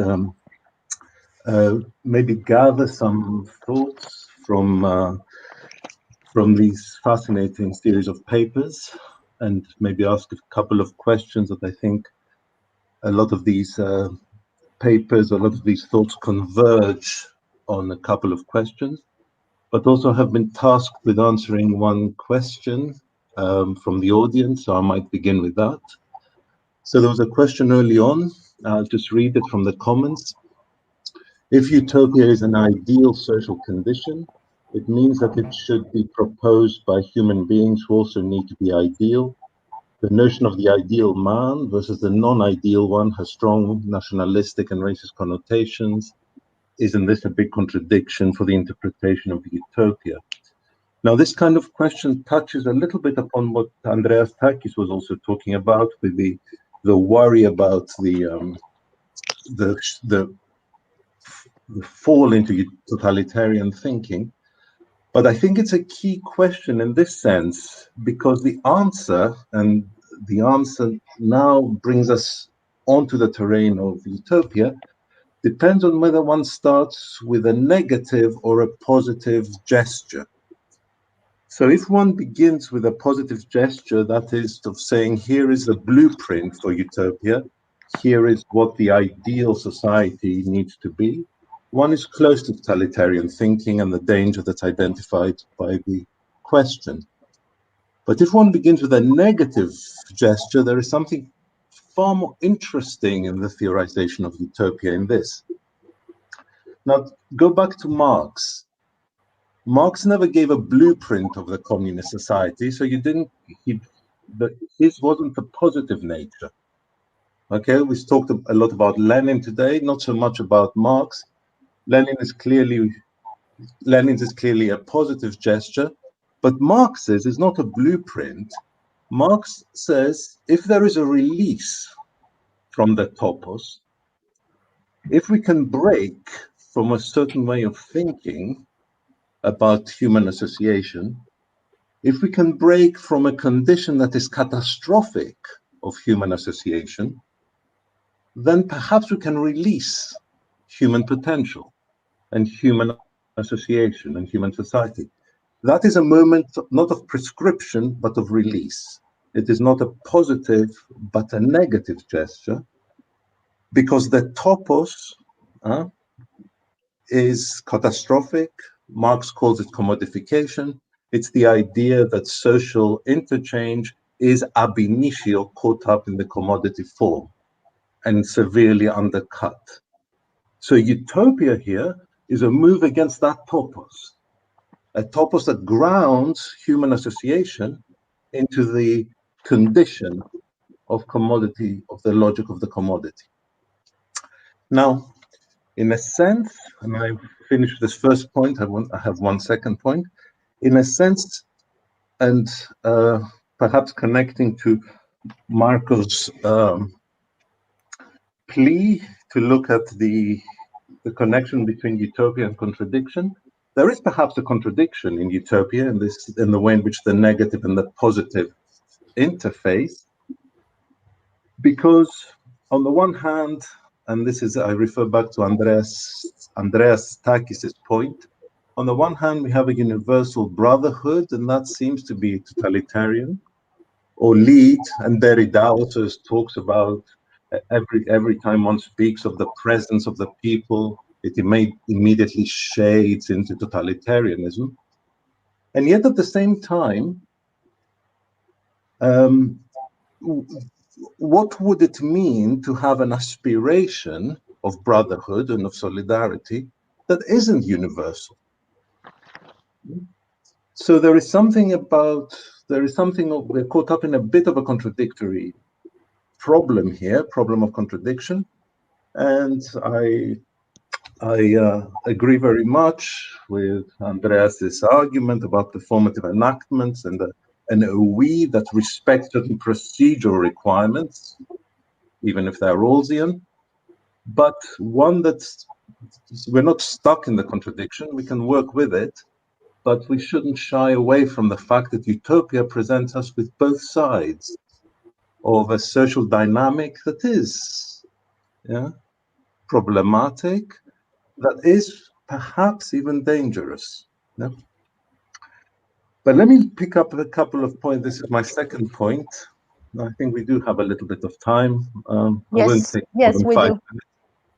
Okay. I just wanted to connect a few things, and going back to the idea again of utopia, of this negation of topos, the negative moment, the negation of ground. Okay, look how interesting it is that utopia is defined, in a moment of negativity. It is that which defies locution. It is not the suggestion of a different locution. Initially, utopian thought is that which departs from a certain way of understanding the world. It departs to move away from, let's say, a given economy of representation. And I say this in order to capture so much of the wealth of today's presentations, which were all about the economies of representation and trying to challenge ways in which those economies operated whether it had to do with the disrespect of given boundaries, with Tatlin, yeah, a refusal to respect boundaries, whether with Alberti earlier, it is about the unclassifiable genre. Again, the utopian linked with the refusal to accept the given. To utopia linked, if you like, with what breaks with a certain order or a certain economy of understanding and representation. And I want to finish with this really interesting thought of how this negative gesture can actually happen, what might allow it passage. And again, I'm always intrigued by the idea of the dialectic, the idea that something that is born out of what exists, in Arvatov's words, the bosom of the old order, something that comes from it, because of course, that is where things are generated in existing situation. What is born out of what is, under what conditions, and yet can transcend that condition, which is a moment of utopia. And these are not smooth transitions. These are not smooth passages. And Dr. Alifragis did extremely well to alert us to this idea of the epoche and that which is suspended. And I finish with this idea of a suspension of the established lineages, a defamiliarization, yeah? The idea of epoche, the idea of that which is suspended. He didn't mention this, but Husserl, since he was talking about phenomenology, has this notion of the strange. And the notion of the strange in Husserl is precisely that which defamiliarizes, that which invites, that which disturbs, if you like, the smooth passage in the emergence of the phenomenon. And what's so interesting about Tarkovsky and Stalker, and thank you very much for those extraordinary pictures of the zone and the blurring of the boundaries, the zone as a space of the succession of spaces. Everything equivocates here. This is the realm of pure ambivalence. And there's something beautiful about the unsettledness that captures something, I think, about the utopian vein. This idea of something that departs from the ways in which things are processed. Things are processed down particular path dependencies and the potential that is generated by refusing to follow those paths. Okay, I'll stop there. Thank you. Thank you, Mr. Christodoulidis, for your insights. Now, Mr. Voronkov, please, you can begin with your statement. Thank you. Good evening. In October 1961, the 22nd Congress of the Communist Party of the Soviet Union solemnly proclaimed that the present generation of Soviet people will live under communism. Nikita Khrushchev, the party leader, clarified that the arrival of communism is expected by 1980. I was a little boy at that time, but I remembered this promise. In 1980, I was already grown-up person, and the main joke of the year was that the party decided to replace communism with the Olympic Games. The Summer Olympics happened in Moscow that year, boycotted by 66 countries because of the Soviet invasion in Afghanistan.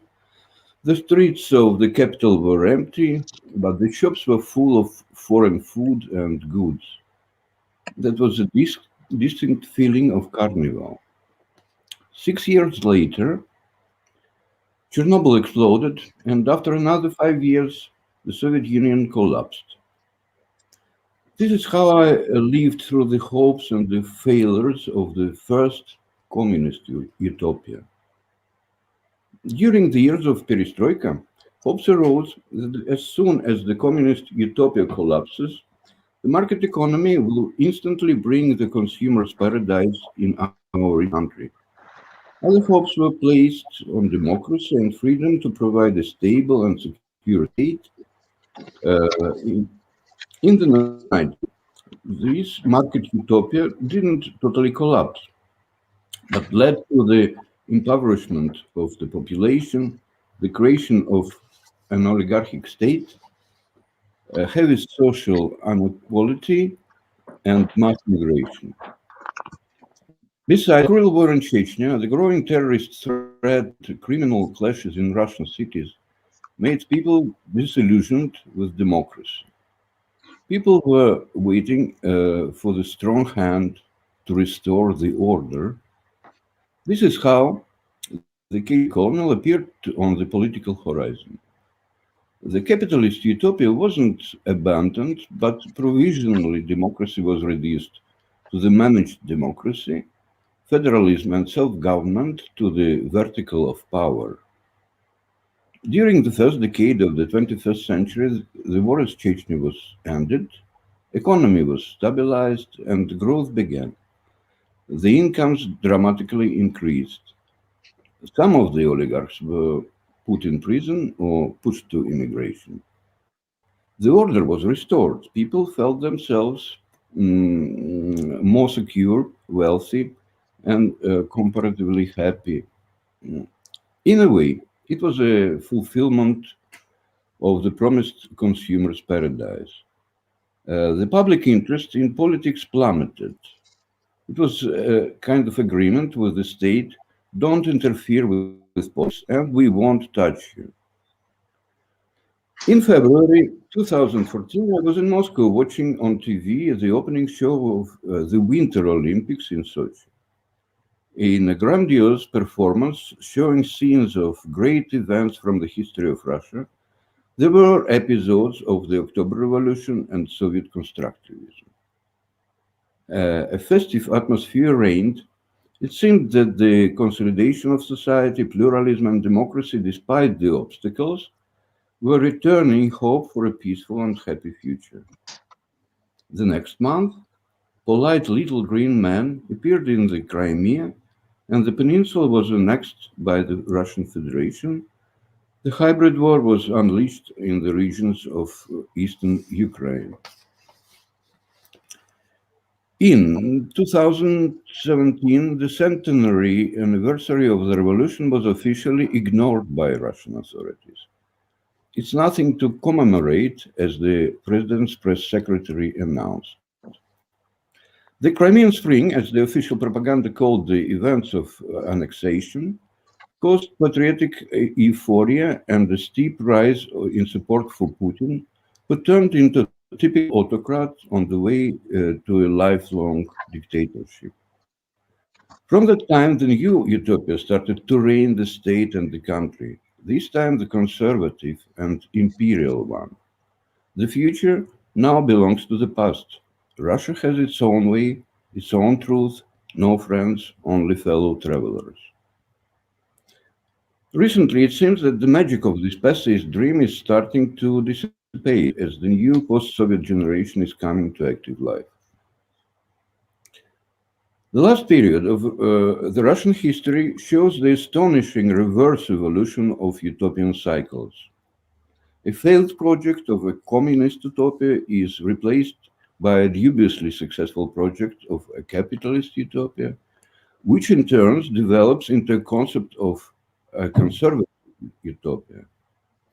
The latter, it seems to me, has negligible chances of implementation. However, not only the utopian projects themselves, but also their collapses and dystopias make history move forward. Thank you. It was my statement, personal rather. Thank you, Mr. Voronkov. It was a great pleasure to have you here, all of you, all three panelists, and with your crucial statements. I think they were absolutely brilliant for this conference. And I think now we can proceed to the discussion between the speakers to address the questions submitted by the public. At this point, I should also tell you that our conference is being recorded, so you may find it in the next few days on YouTube and on our Facebook page.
So now we will have all our speakers back all together in order to have a discussion between them. Okay, everybody is entering the room. Okay. Okay, so I have a few questions submitted by the public, and well, I think I should address the first one to Mrs. Misirloglu, because it's personally addressed to her. Well, short question, but big issue. So why art should completely lie outside public reason? Is it too rational to be included in the space of reasons? Angeliki, if you please can repeat, because I didn't hear the question. There was a noise from somewhere. Absolutely. So why art should completely lie outside public reason? Is it too rational to be included in the space for reasons? Not at all, but why would someone assume that? Why art should completely lie outside? I think that's what we're saying. I mean, all this inclusive agenda is within public reason. Mm-hmm. And the claim... Excuse me, I have to say that could you please, all speakers except for Mrs. Misirloglu have their microphones closed, because the sound is really interfering. Thank you. Well, my answer is quite short, because I think that it was quite clear, at least from my point of view, that the whole project and this contingent nature of the new museum ethics I was referring to, I think that it lies completely within the public domain and the public reason also. All this this inclusive agenda has to do with the democratization of the arts within the arts institutions. Mm-hmm. Okay, it's very, very clear, your statement. Okay, next I have a question even shorter. And it is not addressed to someone personally, but I think most of you will have an answer for it. So please just raise your hands. So is utopian art a socially engaged art? Okay. Mrs. Lauder. I mean, my experience, which is purely based on the Russian experiment, is that most of these utopian projects during the revolutionary period, just before and afterwards, were very much socially engaged. Whether people realized the complexity of the social structure within which they were operating is another problem, and whether they understood the issues of the imperfectibility stroke perfectibility of man is another issue. But what they were all doing was trying to create structures in which men could and women could realize their full potential, and in which were very much socially oriented. And this is particularly of Tatlin, of Anton Levinsky, and of the theorists like Avarta von Punin. They all felt they were all committed to the revolution as a sense of social uprising. Even Malevich talked about the sense of the revolution as something which opened up new vistas and enabled him to kind of create art for everyone. And so I think, yes, it was very social. Whether it's inevitable that a utopian artist has a social dimension is a completely other question. But I think in Russia, at that particular moment, it had a very strong social dimension and a very strong social commitment. Well, I think regarding at least the Russian avant-garde, it would be very challenging for us to see this art outside this context. Absolutely, absolutely. But I think people have tried to, and certainly the West kind of strips certain elements of Malevich's work and indeed of Tatlin's work from its kind of very utopian rationale and this very this almost messianic, that's not perhaps the word to use, but this very strong urge to create a new society for everyone. Tatlin giving flight to every man, to liberate socialist man, liberate him from gravity, which is a sort of metaphor for liberating him from all the oppression, political and social, which he has experienced in the past. And equally, the Monument to the Third International is an incredibly utopian image. It's a structure which will act as a beacon, sending out information, allowing people to become free. I mean, so I feel that it's very much embedded in these artists and this kind of environment. And I don't have any experience of other utopian situations, such as perhaps the Paris Commune or whatever, to kind of judge about art elsewhere. But in Russia, it's very much, and I think it's very difficult to see these things in this way, but they have been interpreted formally and they have been stripped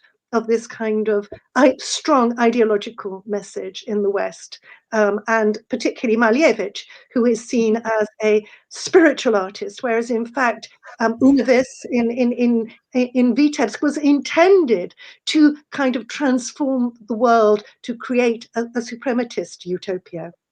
Mm-hmm. Yes. Thank you so much, Mrs. Lauder. I think Mr. Jonas would also like to contribute to the question.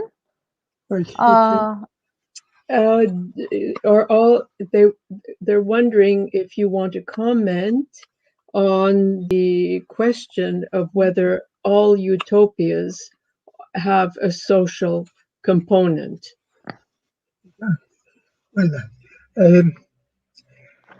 it all depends what you mean with a social component, because there is part of utopian thinking as a logic, as a way of thinking, which is basically what has been concerning me, which is part of history of science. That is the counterfactual thinking and counter the authority, the norms of orthodox science thinking, creating new ideas. So from this point of view, it's very difficult. Utopian thinking is polymorphic. But I wanted with this opportunity to address only one point, which is the idea that utopia is very much associated with utopian socialists who lead us to social democrats, who lead us after failing to communists, who lead us to dictatorship.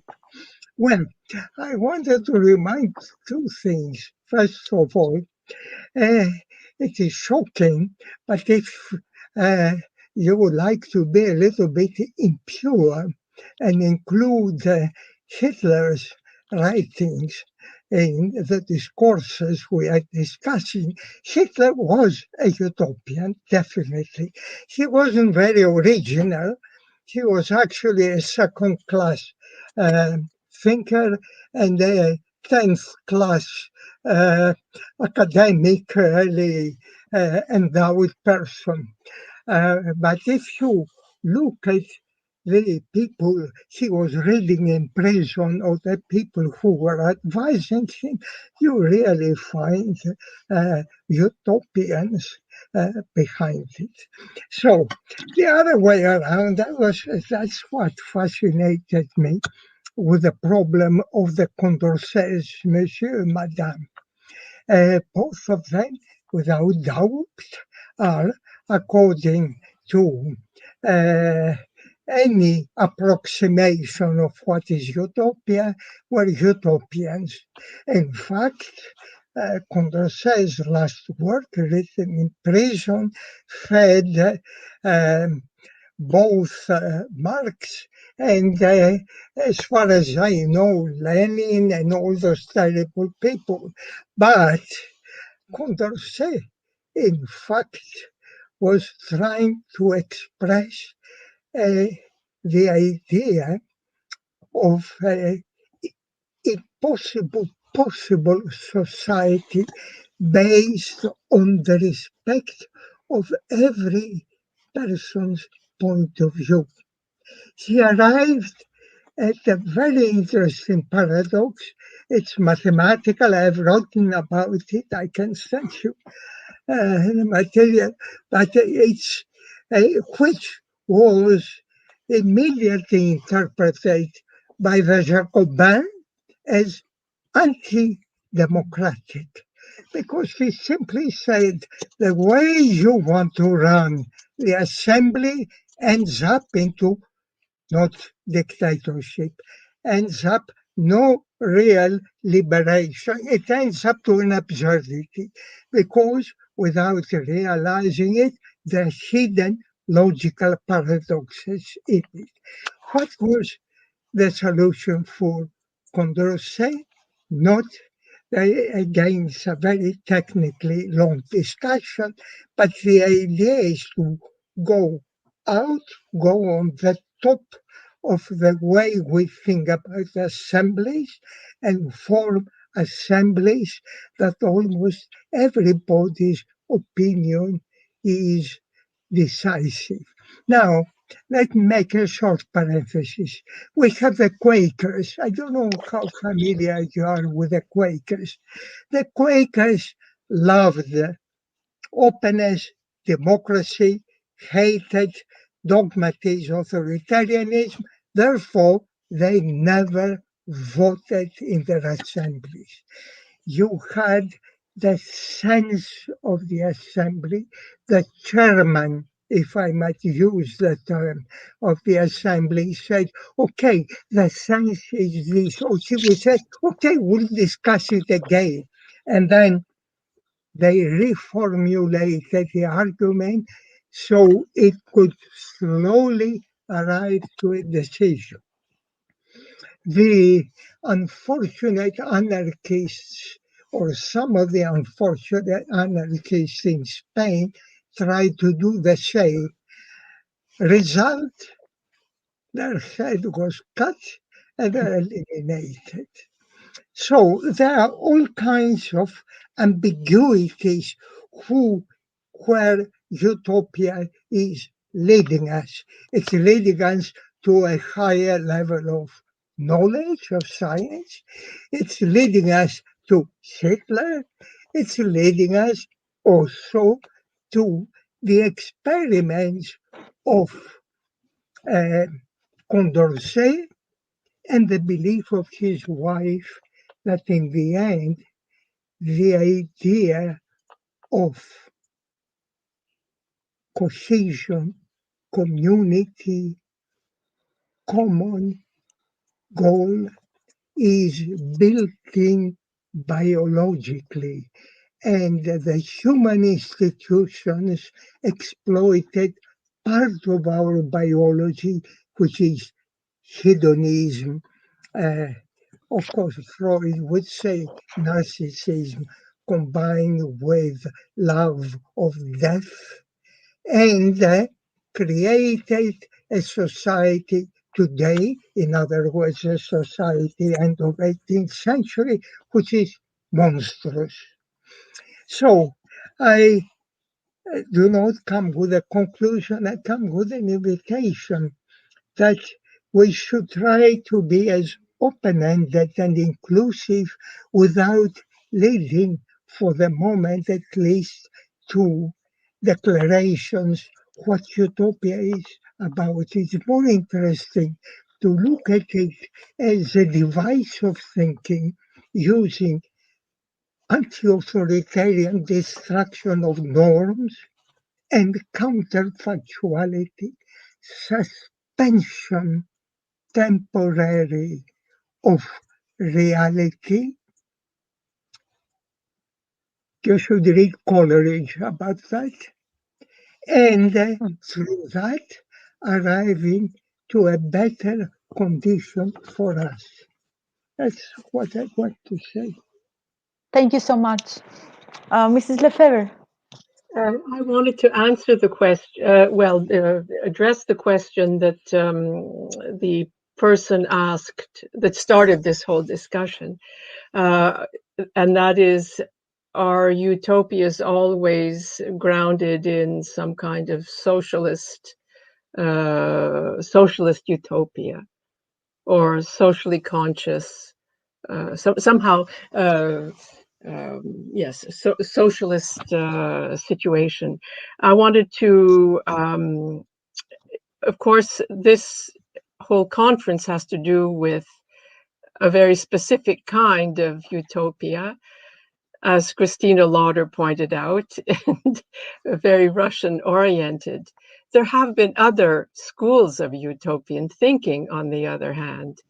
Frank Lloyd Wright's Usonia was a utopia, and it had absolutely nothing to do with socialist thinking. It was a anarchist, capitalist utopia. Ayn Rand's books are all about a kind of libertarian utopia. Buckminster Fuller's writings and vision are very much a technocratic, technological utopia. And of course, the reason I'm underlining this is because my hypnorotomachia certainly is a utopia, I think, but having nothing to do at all with a socialist utopia. It was a much more early democratic social order, early bourgeois social order. So sorry, may I explain? Really, I didn't say that all utopias were socialist. I simply no. I didn't I mean can that. only respond in respect to the ones. area Yes. that I knew about Russia. So I want to clear that up in case I didn't make it clear. No, I didn't make it. I didn't make myself clear. That's what I thought I was saying about you. In a way, talking about the 1917 sculptors and monumentalists, maybe it would be interesting to see. I'm not a Russian specialist at all, although my grandmother was in Novorossiysk. If there were people who said in their utopian vision, a city of the future, a communist city, should have no monuments of whatever kind. That's very interesting. Okay, we have Mr. Seralp and then Mr. Takis would like to contribute. So, Mr. Seralp, please. Very briefly, I think this is very fascinating discussion. It touches to the point Marco Goldini make. I think even in relation to class, social classes or class struggle. I would contribute maybe thinking in linking this to the idea of organizational forms in Bogdanov, because all technology and for him class struggle is kind of struggle between organizational forms, which means every social class has an image of society or a form by using ideological and using these forms try to reorganize society in this shape, in this form, or I couldn't formulate it well, but I think this idea, the existence of varieties of utopian thinking is also similar to like scientific thinking, critical thinking, like we see critical thinking in Adam Smith or early, like Kant, has different form of critic than later formulations of critical thinking, like scientific thinking of positivists are very different than later post-positivist or anti-positivist. I think Bogdanov's crucial position in all this discussion, like his Utopia, for example, in Red Star, there are problems. It's not like idealistic, all solutions, like the planet is in trouble, production causing trouble. It's not a utopia going to solve everything. So his scientific thinking is also open, very close to Marx's own. Critical, in a sense, is open. He reads, for example, Ernst Mach influences his thoughts, which also influence Austrian economists like Mises, Hayek. Mach has an influence on Einstein also. This openness to counter, the way Lenin criticized Bogdanov in materialism and empirical-criticism, is because he is influenced by bourgeois thinkers, like idealists they call, but they are actually materialists and natural monist thinkers he is targeting. While influence of Hegel is not a problem at all. He's the ideal of most iconic figure of idealism. This is not a problem. This kind of authoritarian thinking about objective truth, for example, it's a dead end, I think, leading to it's not utopia itself, but how do you conceive it? How do you bring it as a project? I think this is where tragedy and anti-utopia lies. And Zamatin, I think, he writes in 1921 that he sees where Red Star goes to, like Bogdanov said at the same time. So it's not, I think, I just cut here because I don't want to take too much time, but it's a great discussion. Great. Thank you very much, Mr. Senal. And now Mr. Takis would like to contribute. Yeah. Thank you. Should I say a word about that? It's a very interesting argument, but I don't know if I understood it completely. But one point interested me actually, which is your reference to class.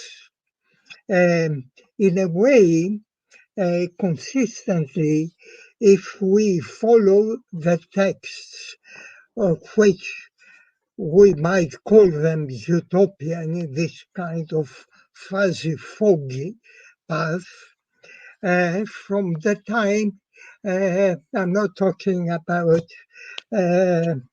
primordial times, but from the time of Lycurgus. Lycurgus established Sparta, a new Sparta, on the basis that no class was possible. And we see that coming back again and again. And interestingly, their claim to be the leaders of the Greeks versus the Athenians was that they had the perfect society. That's why they were winning the wars, but also they did not have internal fights as Athens constantly had, exiling its people, killing its prominent minds like Socrates and so on.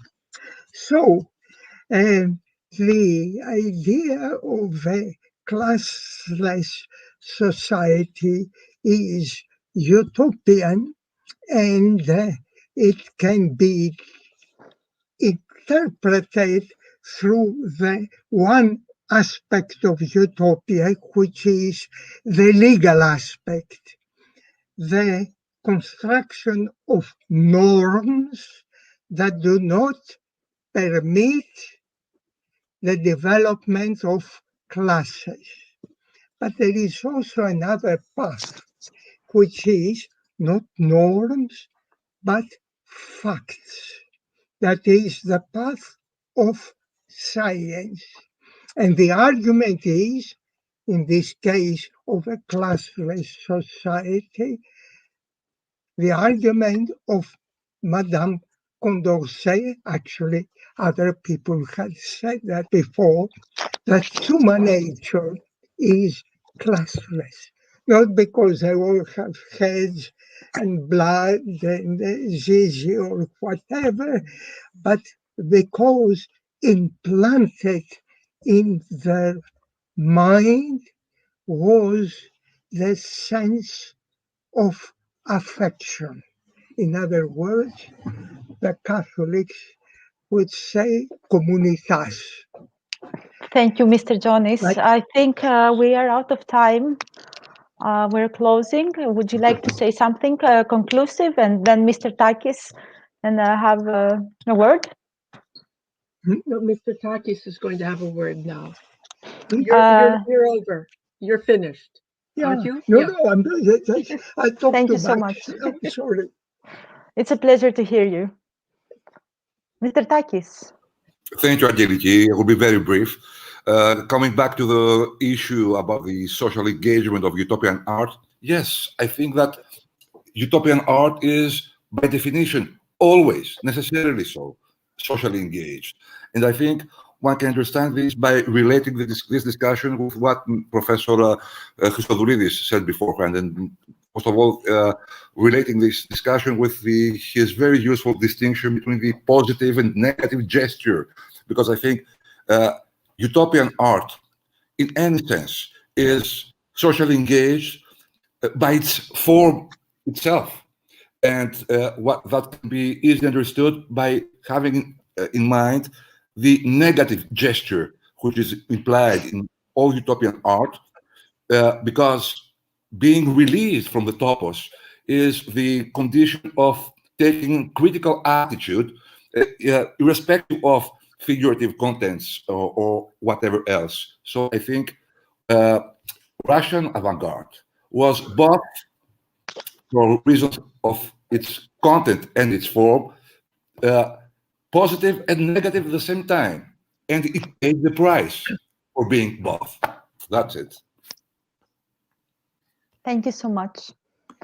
I think this is a conversation that can never end. It was such a little time. And hopefully we will have a second part of the conference very shortly.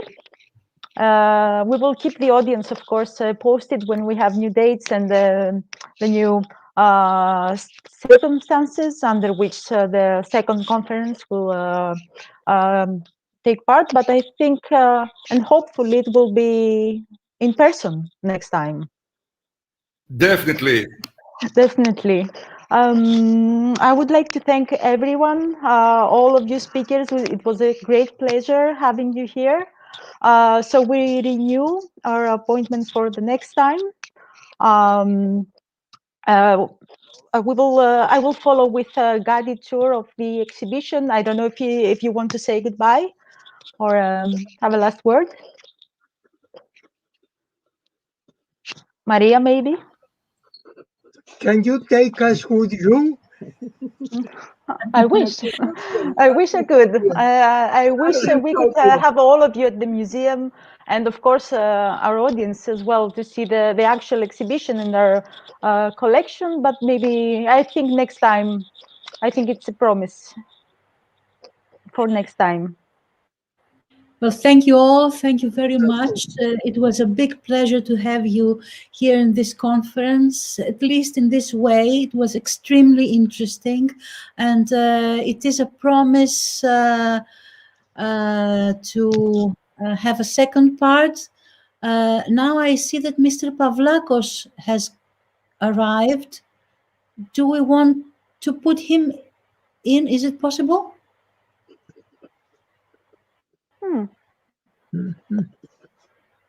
No? I think he can be here right about now, in a moment. Okay. He sent us a message that he had something urgent with the university, but he rushed to meet us, so he will be here in a second, and I think that he will have a few minutes to say a word. In the meantime, I want to thank you very much, to say that we will be very glad to meet you again live, not online, in Thessaloniki, and to thank very much the organizers of this event, Live Media and Symboli, for the support of the technical part, which was, I think, very well done. Okay, this is what I wanted to say. Hello, Mr. Pavlakos. You made it finally at the very end. So you can have your own state now, before we go to the guiding tour of the Utopia Revisited exhibition that is right now on the walls of our closed museums. Thank you very much. I really have to apologize for coming so late. Unfortunately, as you can see, I was in a formal panel appointing people, so it was impossible to get out sooner. And I also apologize for jumping in without having followed any of the amazing talks. But so I will have to say a few thoughts, hoping that they might be of some interest. So in this context of utopias, what intrigues me very much is this idea of utopia as a condition for the possibility of things that we live or experience. So take, for instance, the idea of knowledge. You know, we have knowledge of things, and so what makes it possible that we have the knowledge we have? So take community, society, and so on. Take action. So there is, we know what a good action or a right action and a wrong action is. And so I see the discourse of utopia as useful in terms of coming in to examine the conditions for the possibility of those things that we experience, such as, for instance, right action or wrong action. And so I think this type of thinking about utopia contrasts it with perhaps a kind of more traditional way, where the utopia is about something that is ideal and is remote from what is really here, more mundane. And these more traditional views, by building this dualism and the gap in between the real and the ideal, also struggle to bridge it. So in this more traditional view, for instance, what is true, beautiful, just is something that is part of the essence of things or the nature of things. And what I'm looking at is more about what enables, what are the presuppositions for our experiences of truth, beauty, knowledge. Those of course who have spent time on the history of ideas, they see already that these two visions can be mapped against a more traditional view, maybe more ancient view, where the true, the beautiful, and the just are parts of the essences of the world, and then the view I'm proposing is a little bit more modern. We have it with Kant. Kant talks about the conditions of the possibility of what we experience, live, and do. And then, of course, even later, in a kind of more pragmatic sort of tradition of thinking with Wittgenstein, where you have rules are standards which guide, as it were, the construction of our knowledge, of our action, and so on. So there is this type of contrast, I think. On the one hand, the utopia that is about things that outside what is real and here and now, and then we need to bridge that. And the other view that is about us constructing experiences, knowledge, action, the political community, according to standards that are the presuppositions of what we are already inside. And I think I want to explore that further in the next session, hopefully in the beautiful Nymphi to Thermaikua, the Salonika as the princess of the bay of the Thermaik Bay. I don't know how you say that in Greek, in English. Probably. Probably. And so I want to go to this, to explore this sort of more constructivist view, where the utopia is really part of the possibility of what we are immersed in already. And so you don't have to struggle with this gap that you have to cross. And then you don't have all these problems about, utopia, something that is untenable. And I want to do it a little bit in the context of the political community.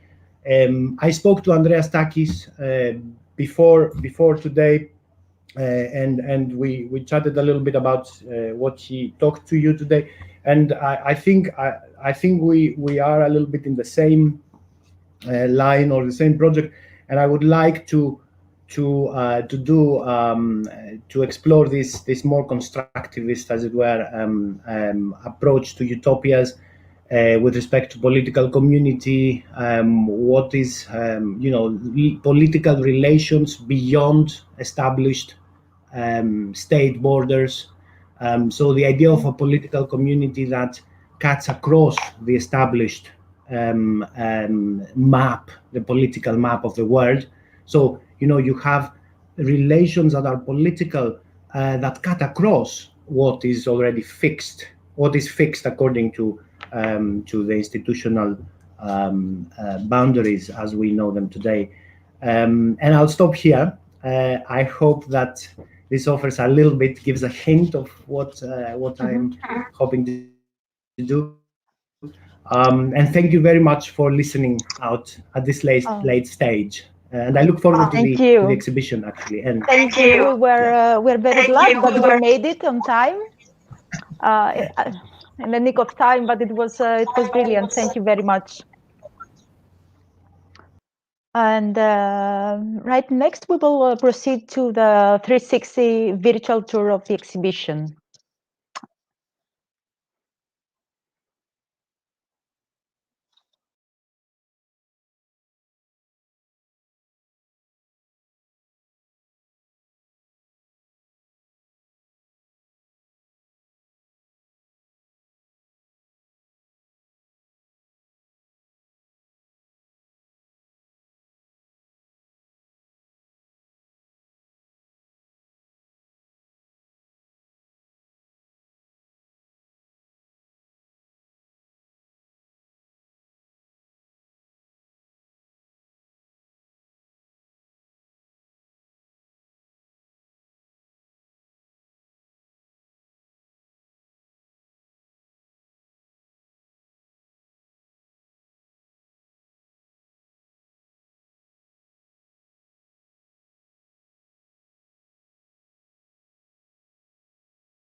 politics, and the art of the Russian avant-garde.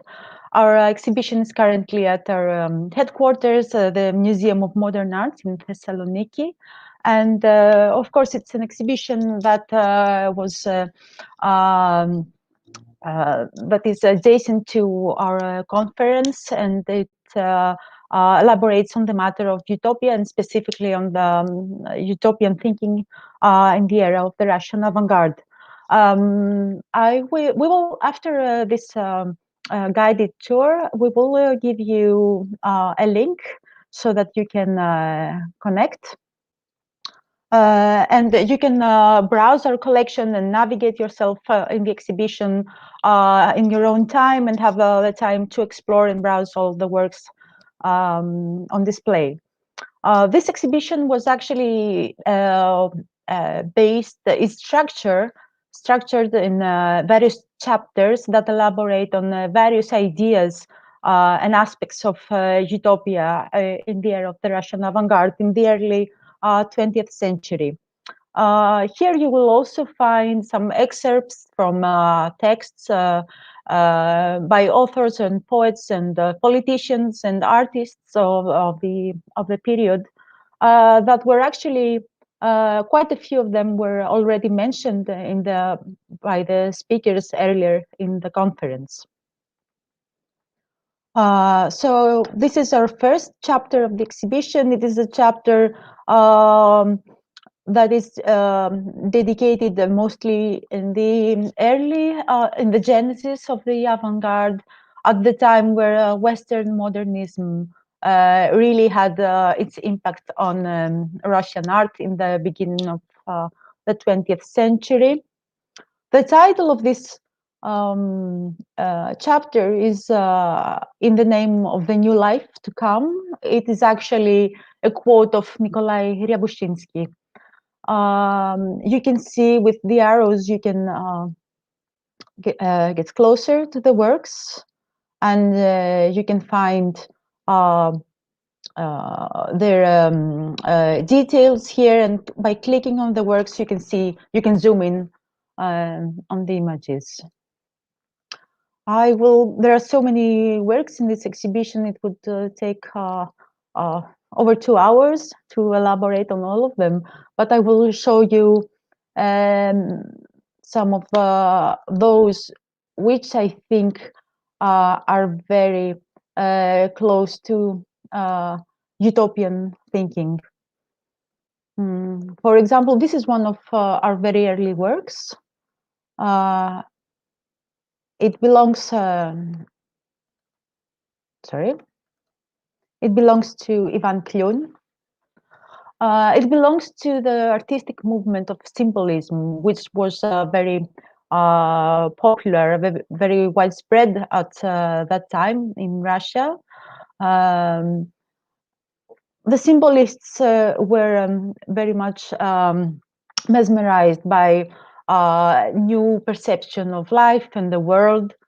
They were very much interested in exploring the world beyond, in matters of death, of afterlife.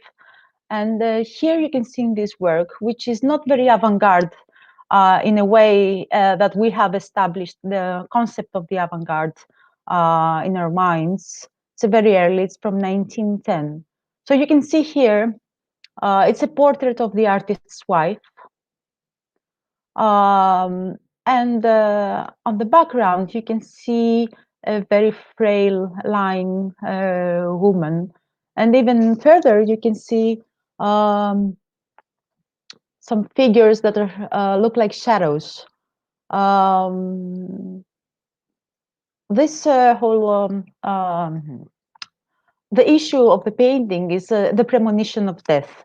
At that time, the wife of the artist was seriously sick, and he was convinced that she would die. So you can see how realistic this living image is here at the front, and on the background, we can see a world a little more shady, a little less discreet.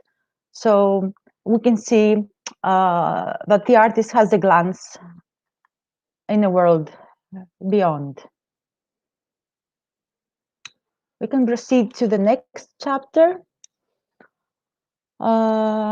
This chapter has the title "We Arm the World Against Ourselves." It's actually a line from the futurist opera Victory Over the Sun, which is the ultimate futuristic work presented in 1913. It was actually an opera made by Alexei Khrushchev, the futurist poet, and Velimir Khlebnikov, the painter Kazimir Malevich, and the painter and musician Mikhail Matyushin. The Victory Over the Sun, the plot of this play is actually very provocative because it actually calls for the disruption of logic. The artists call for a complete negation of logic and the establishment of a new world. I will proceed to show you a painting by Lyubov Popova. It's a very important work that belongs to the movement of Cubofuturism. You can see, of course, the characteristics of Cubism infused with some features from Italian Futurism. The title of the work is Traveling Woman. And of course, we cannot see a traveling woman. We can barely see a woman. Maybe even some of the some features. Maybe we can see stairs here, or a floor. But you can see here these wheels that remind us the wheels of a train in motion. So this is a new. This is a call for a new perception of time and of space. It's a call for a new perception of the world that we see around us. I will proceed to the next chapter. This is a work by Vsevolod Sulimus Samuilo, and I would like to focus on this work, The Head, by Pavel Filonov. This is an exceptional artist, but he's sui generis. We cannot so easily include him or categorize him. George Kostakis said that when he would see a work by Pavel Filonov, he felt that he would die. That was the impact of the works by Filonov on him. We proceed here. This is a room dedicated to war.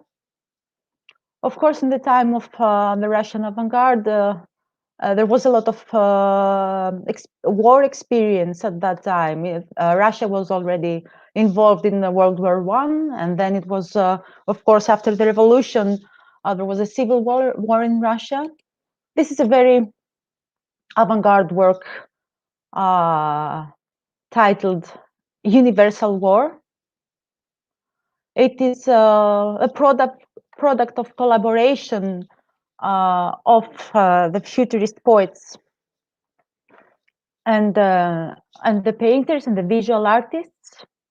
There is no written word in this actually in this book. It is a poem written or represented in collage made by hand by Olga Rozanova. The concept and the poem is belongs to Alexei Khrushchev.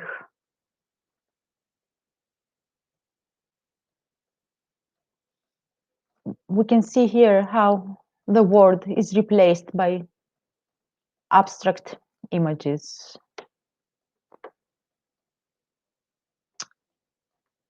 I would also like to show you this very interesting poster. I think it's quite depicting a utopian idea. This is a poster produced in 1919. You will see here proletarians of the world unite. So here is the title says the Tsar's regiments and the Red Army. So you see there is a comparison of the before and after the revolution. If we zoom here, of course, we can see the patriarch, and on top of him, we can see the word rabstva, which means slavery. And on the next image, right opposite, you can see all this worship of the old world has been replaced with a very abstract image and a factory. And here are the new principles of the new world. Art, freedom, free work, bread, and science.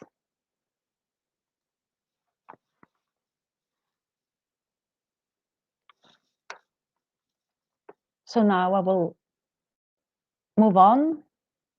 This is another chapter of our exhibition called Cosmic Consciousness. These are actually works by a certain group of artists who were students at the School of Fine Arts in the early 20s, students of Mikhail Matyushin, and the department was called the Department of Organic Culture.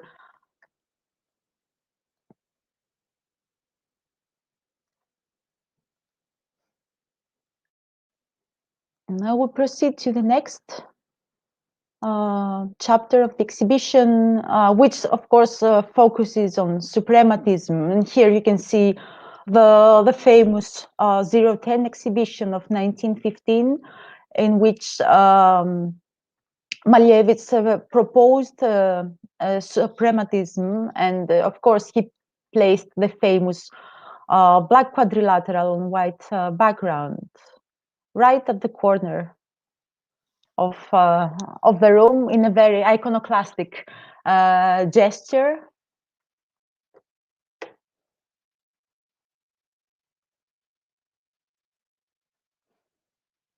And here you can see the extensions of suprematism.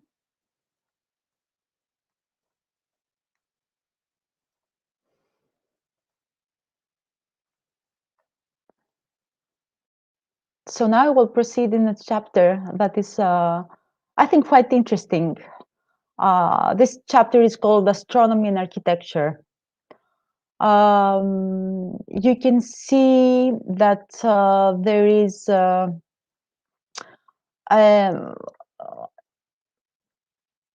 kind of depiction of cosmic space and aspirations for space travel. This chapter of the exhibition, in this chapter, we also show some texts by very important thinkers of that time, such as Nikolai Fyodorov, who was a philosopher that proposed his philosophy of common task. That's how it was. His work was called, and he called for universal brotherhood based on resurrection and space travel. It's a very, very interesting topic regarding utopian thinking.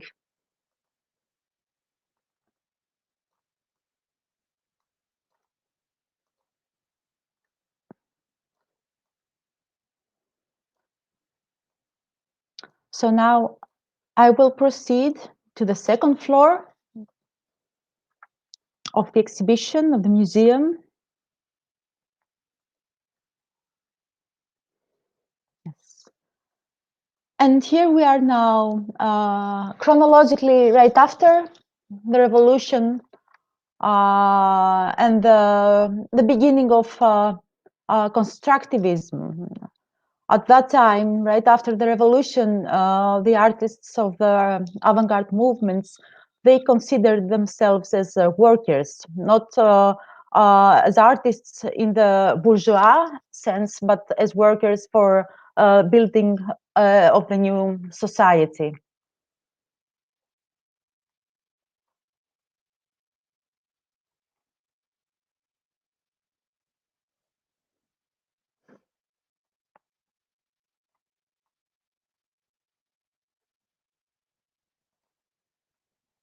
You will be able to browse all the works when you visit the link that we will give to you.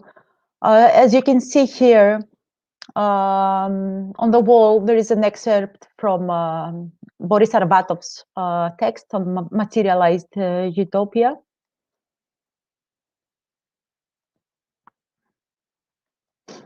And here,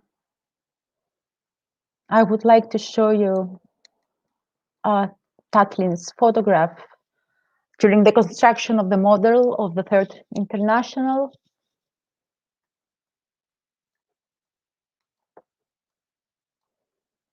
Alexei Babichev's model for a monument to Sverdlov. You can see here, actually, this is the logo of our conference as well. This is a work by Gustav Kutsis. It was meant to be an illustration for Alexei Kruchonik's book. Of course, we can see what we recognize here is an architectural study. What is interesting in Kutsis is that all of his constructions, they are balanced whichever way we turn them. Even if they are upside down, there is a certain balance to them. And that is, of course, because of the lack of natural space.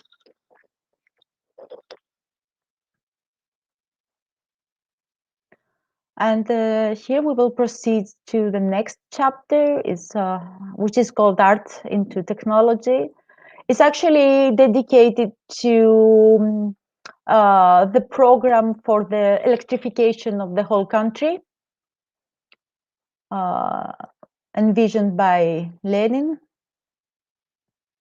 This is a photomontage by Gustav Kutsis again, showing Lenin bringing electricity in the new city. Well, and in this room, maybe you will recognize this sculpture from Mrs. Sansanoglu's speech. This is the only surviving piece from Vladimir Tatlin's flying apparatus, the Letatlin. Here you can see the sculpture. This is a wing strut for Letatlin.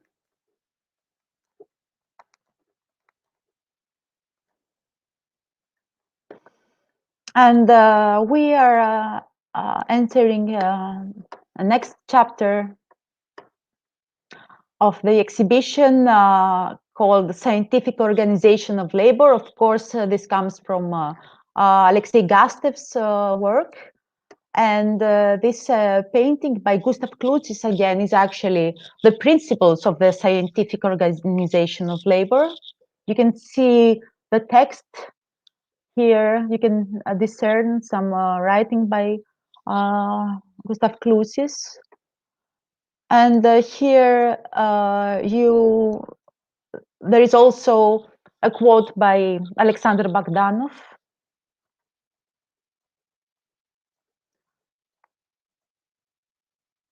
How we must work. Sorry.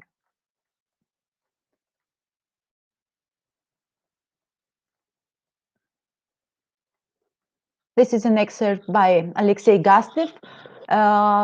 When you visit this site to navigate the collection, you will also be able to hear this text by this image here. It is both in English and in Greek.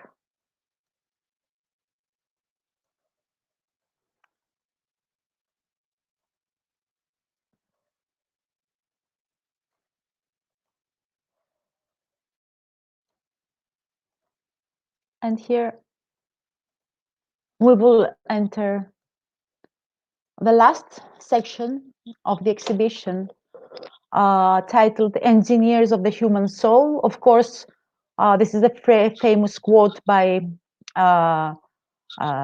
Stalin, who was also quoted many times. And here in these works, we can see the different directions the artist took during the establishment of socialist realism as the only accepted norm of art in the 30s.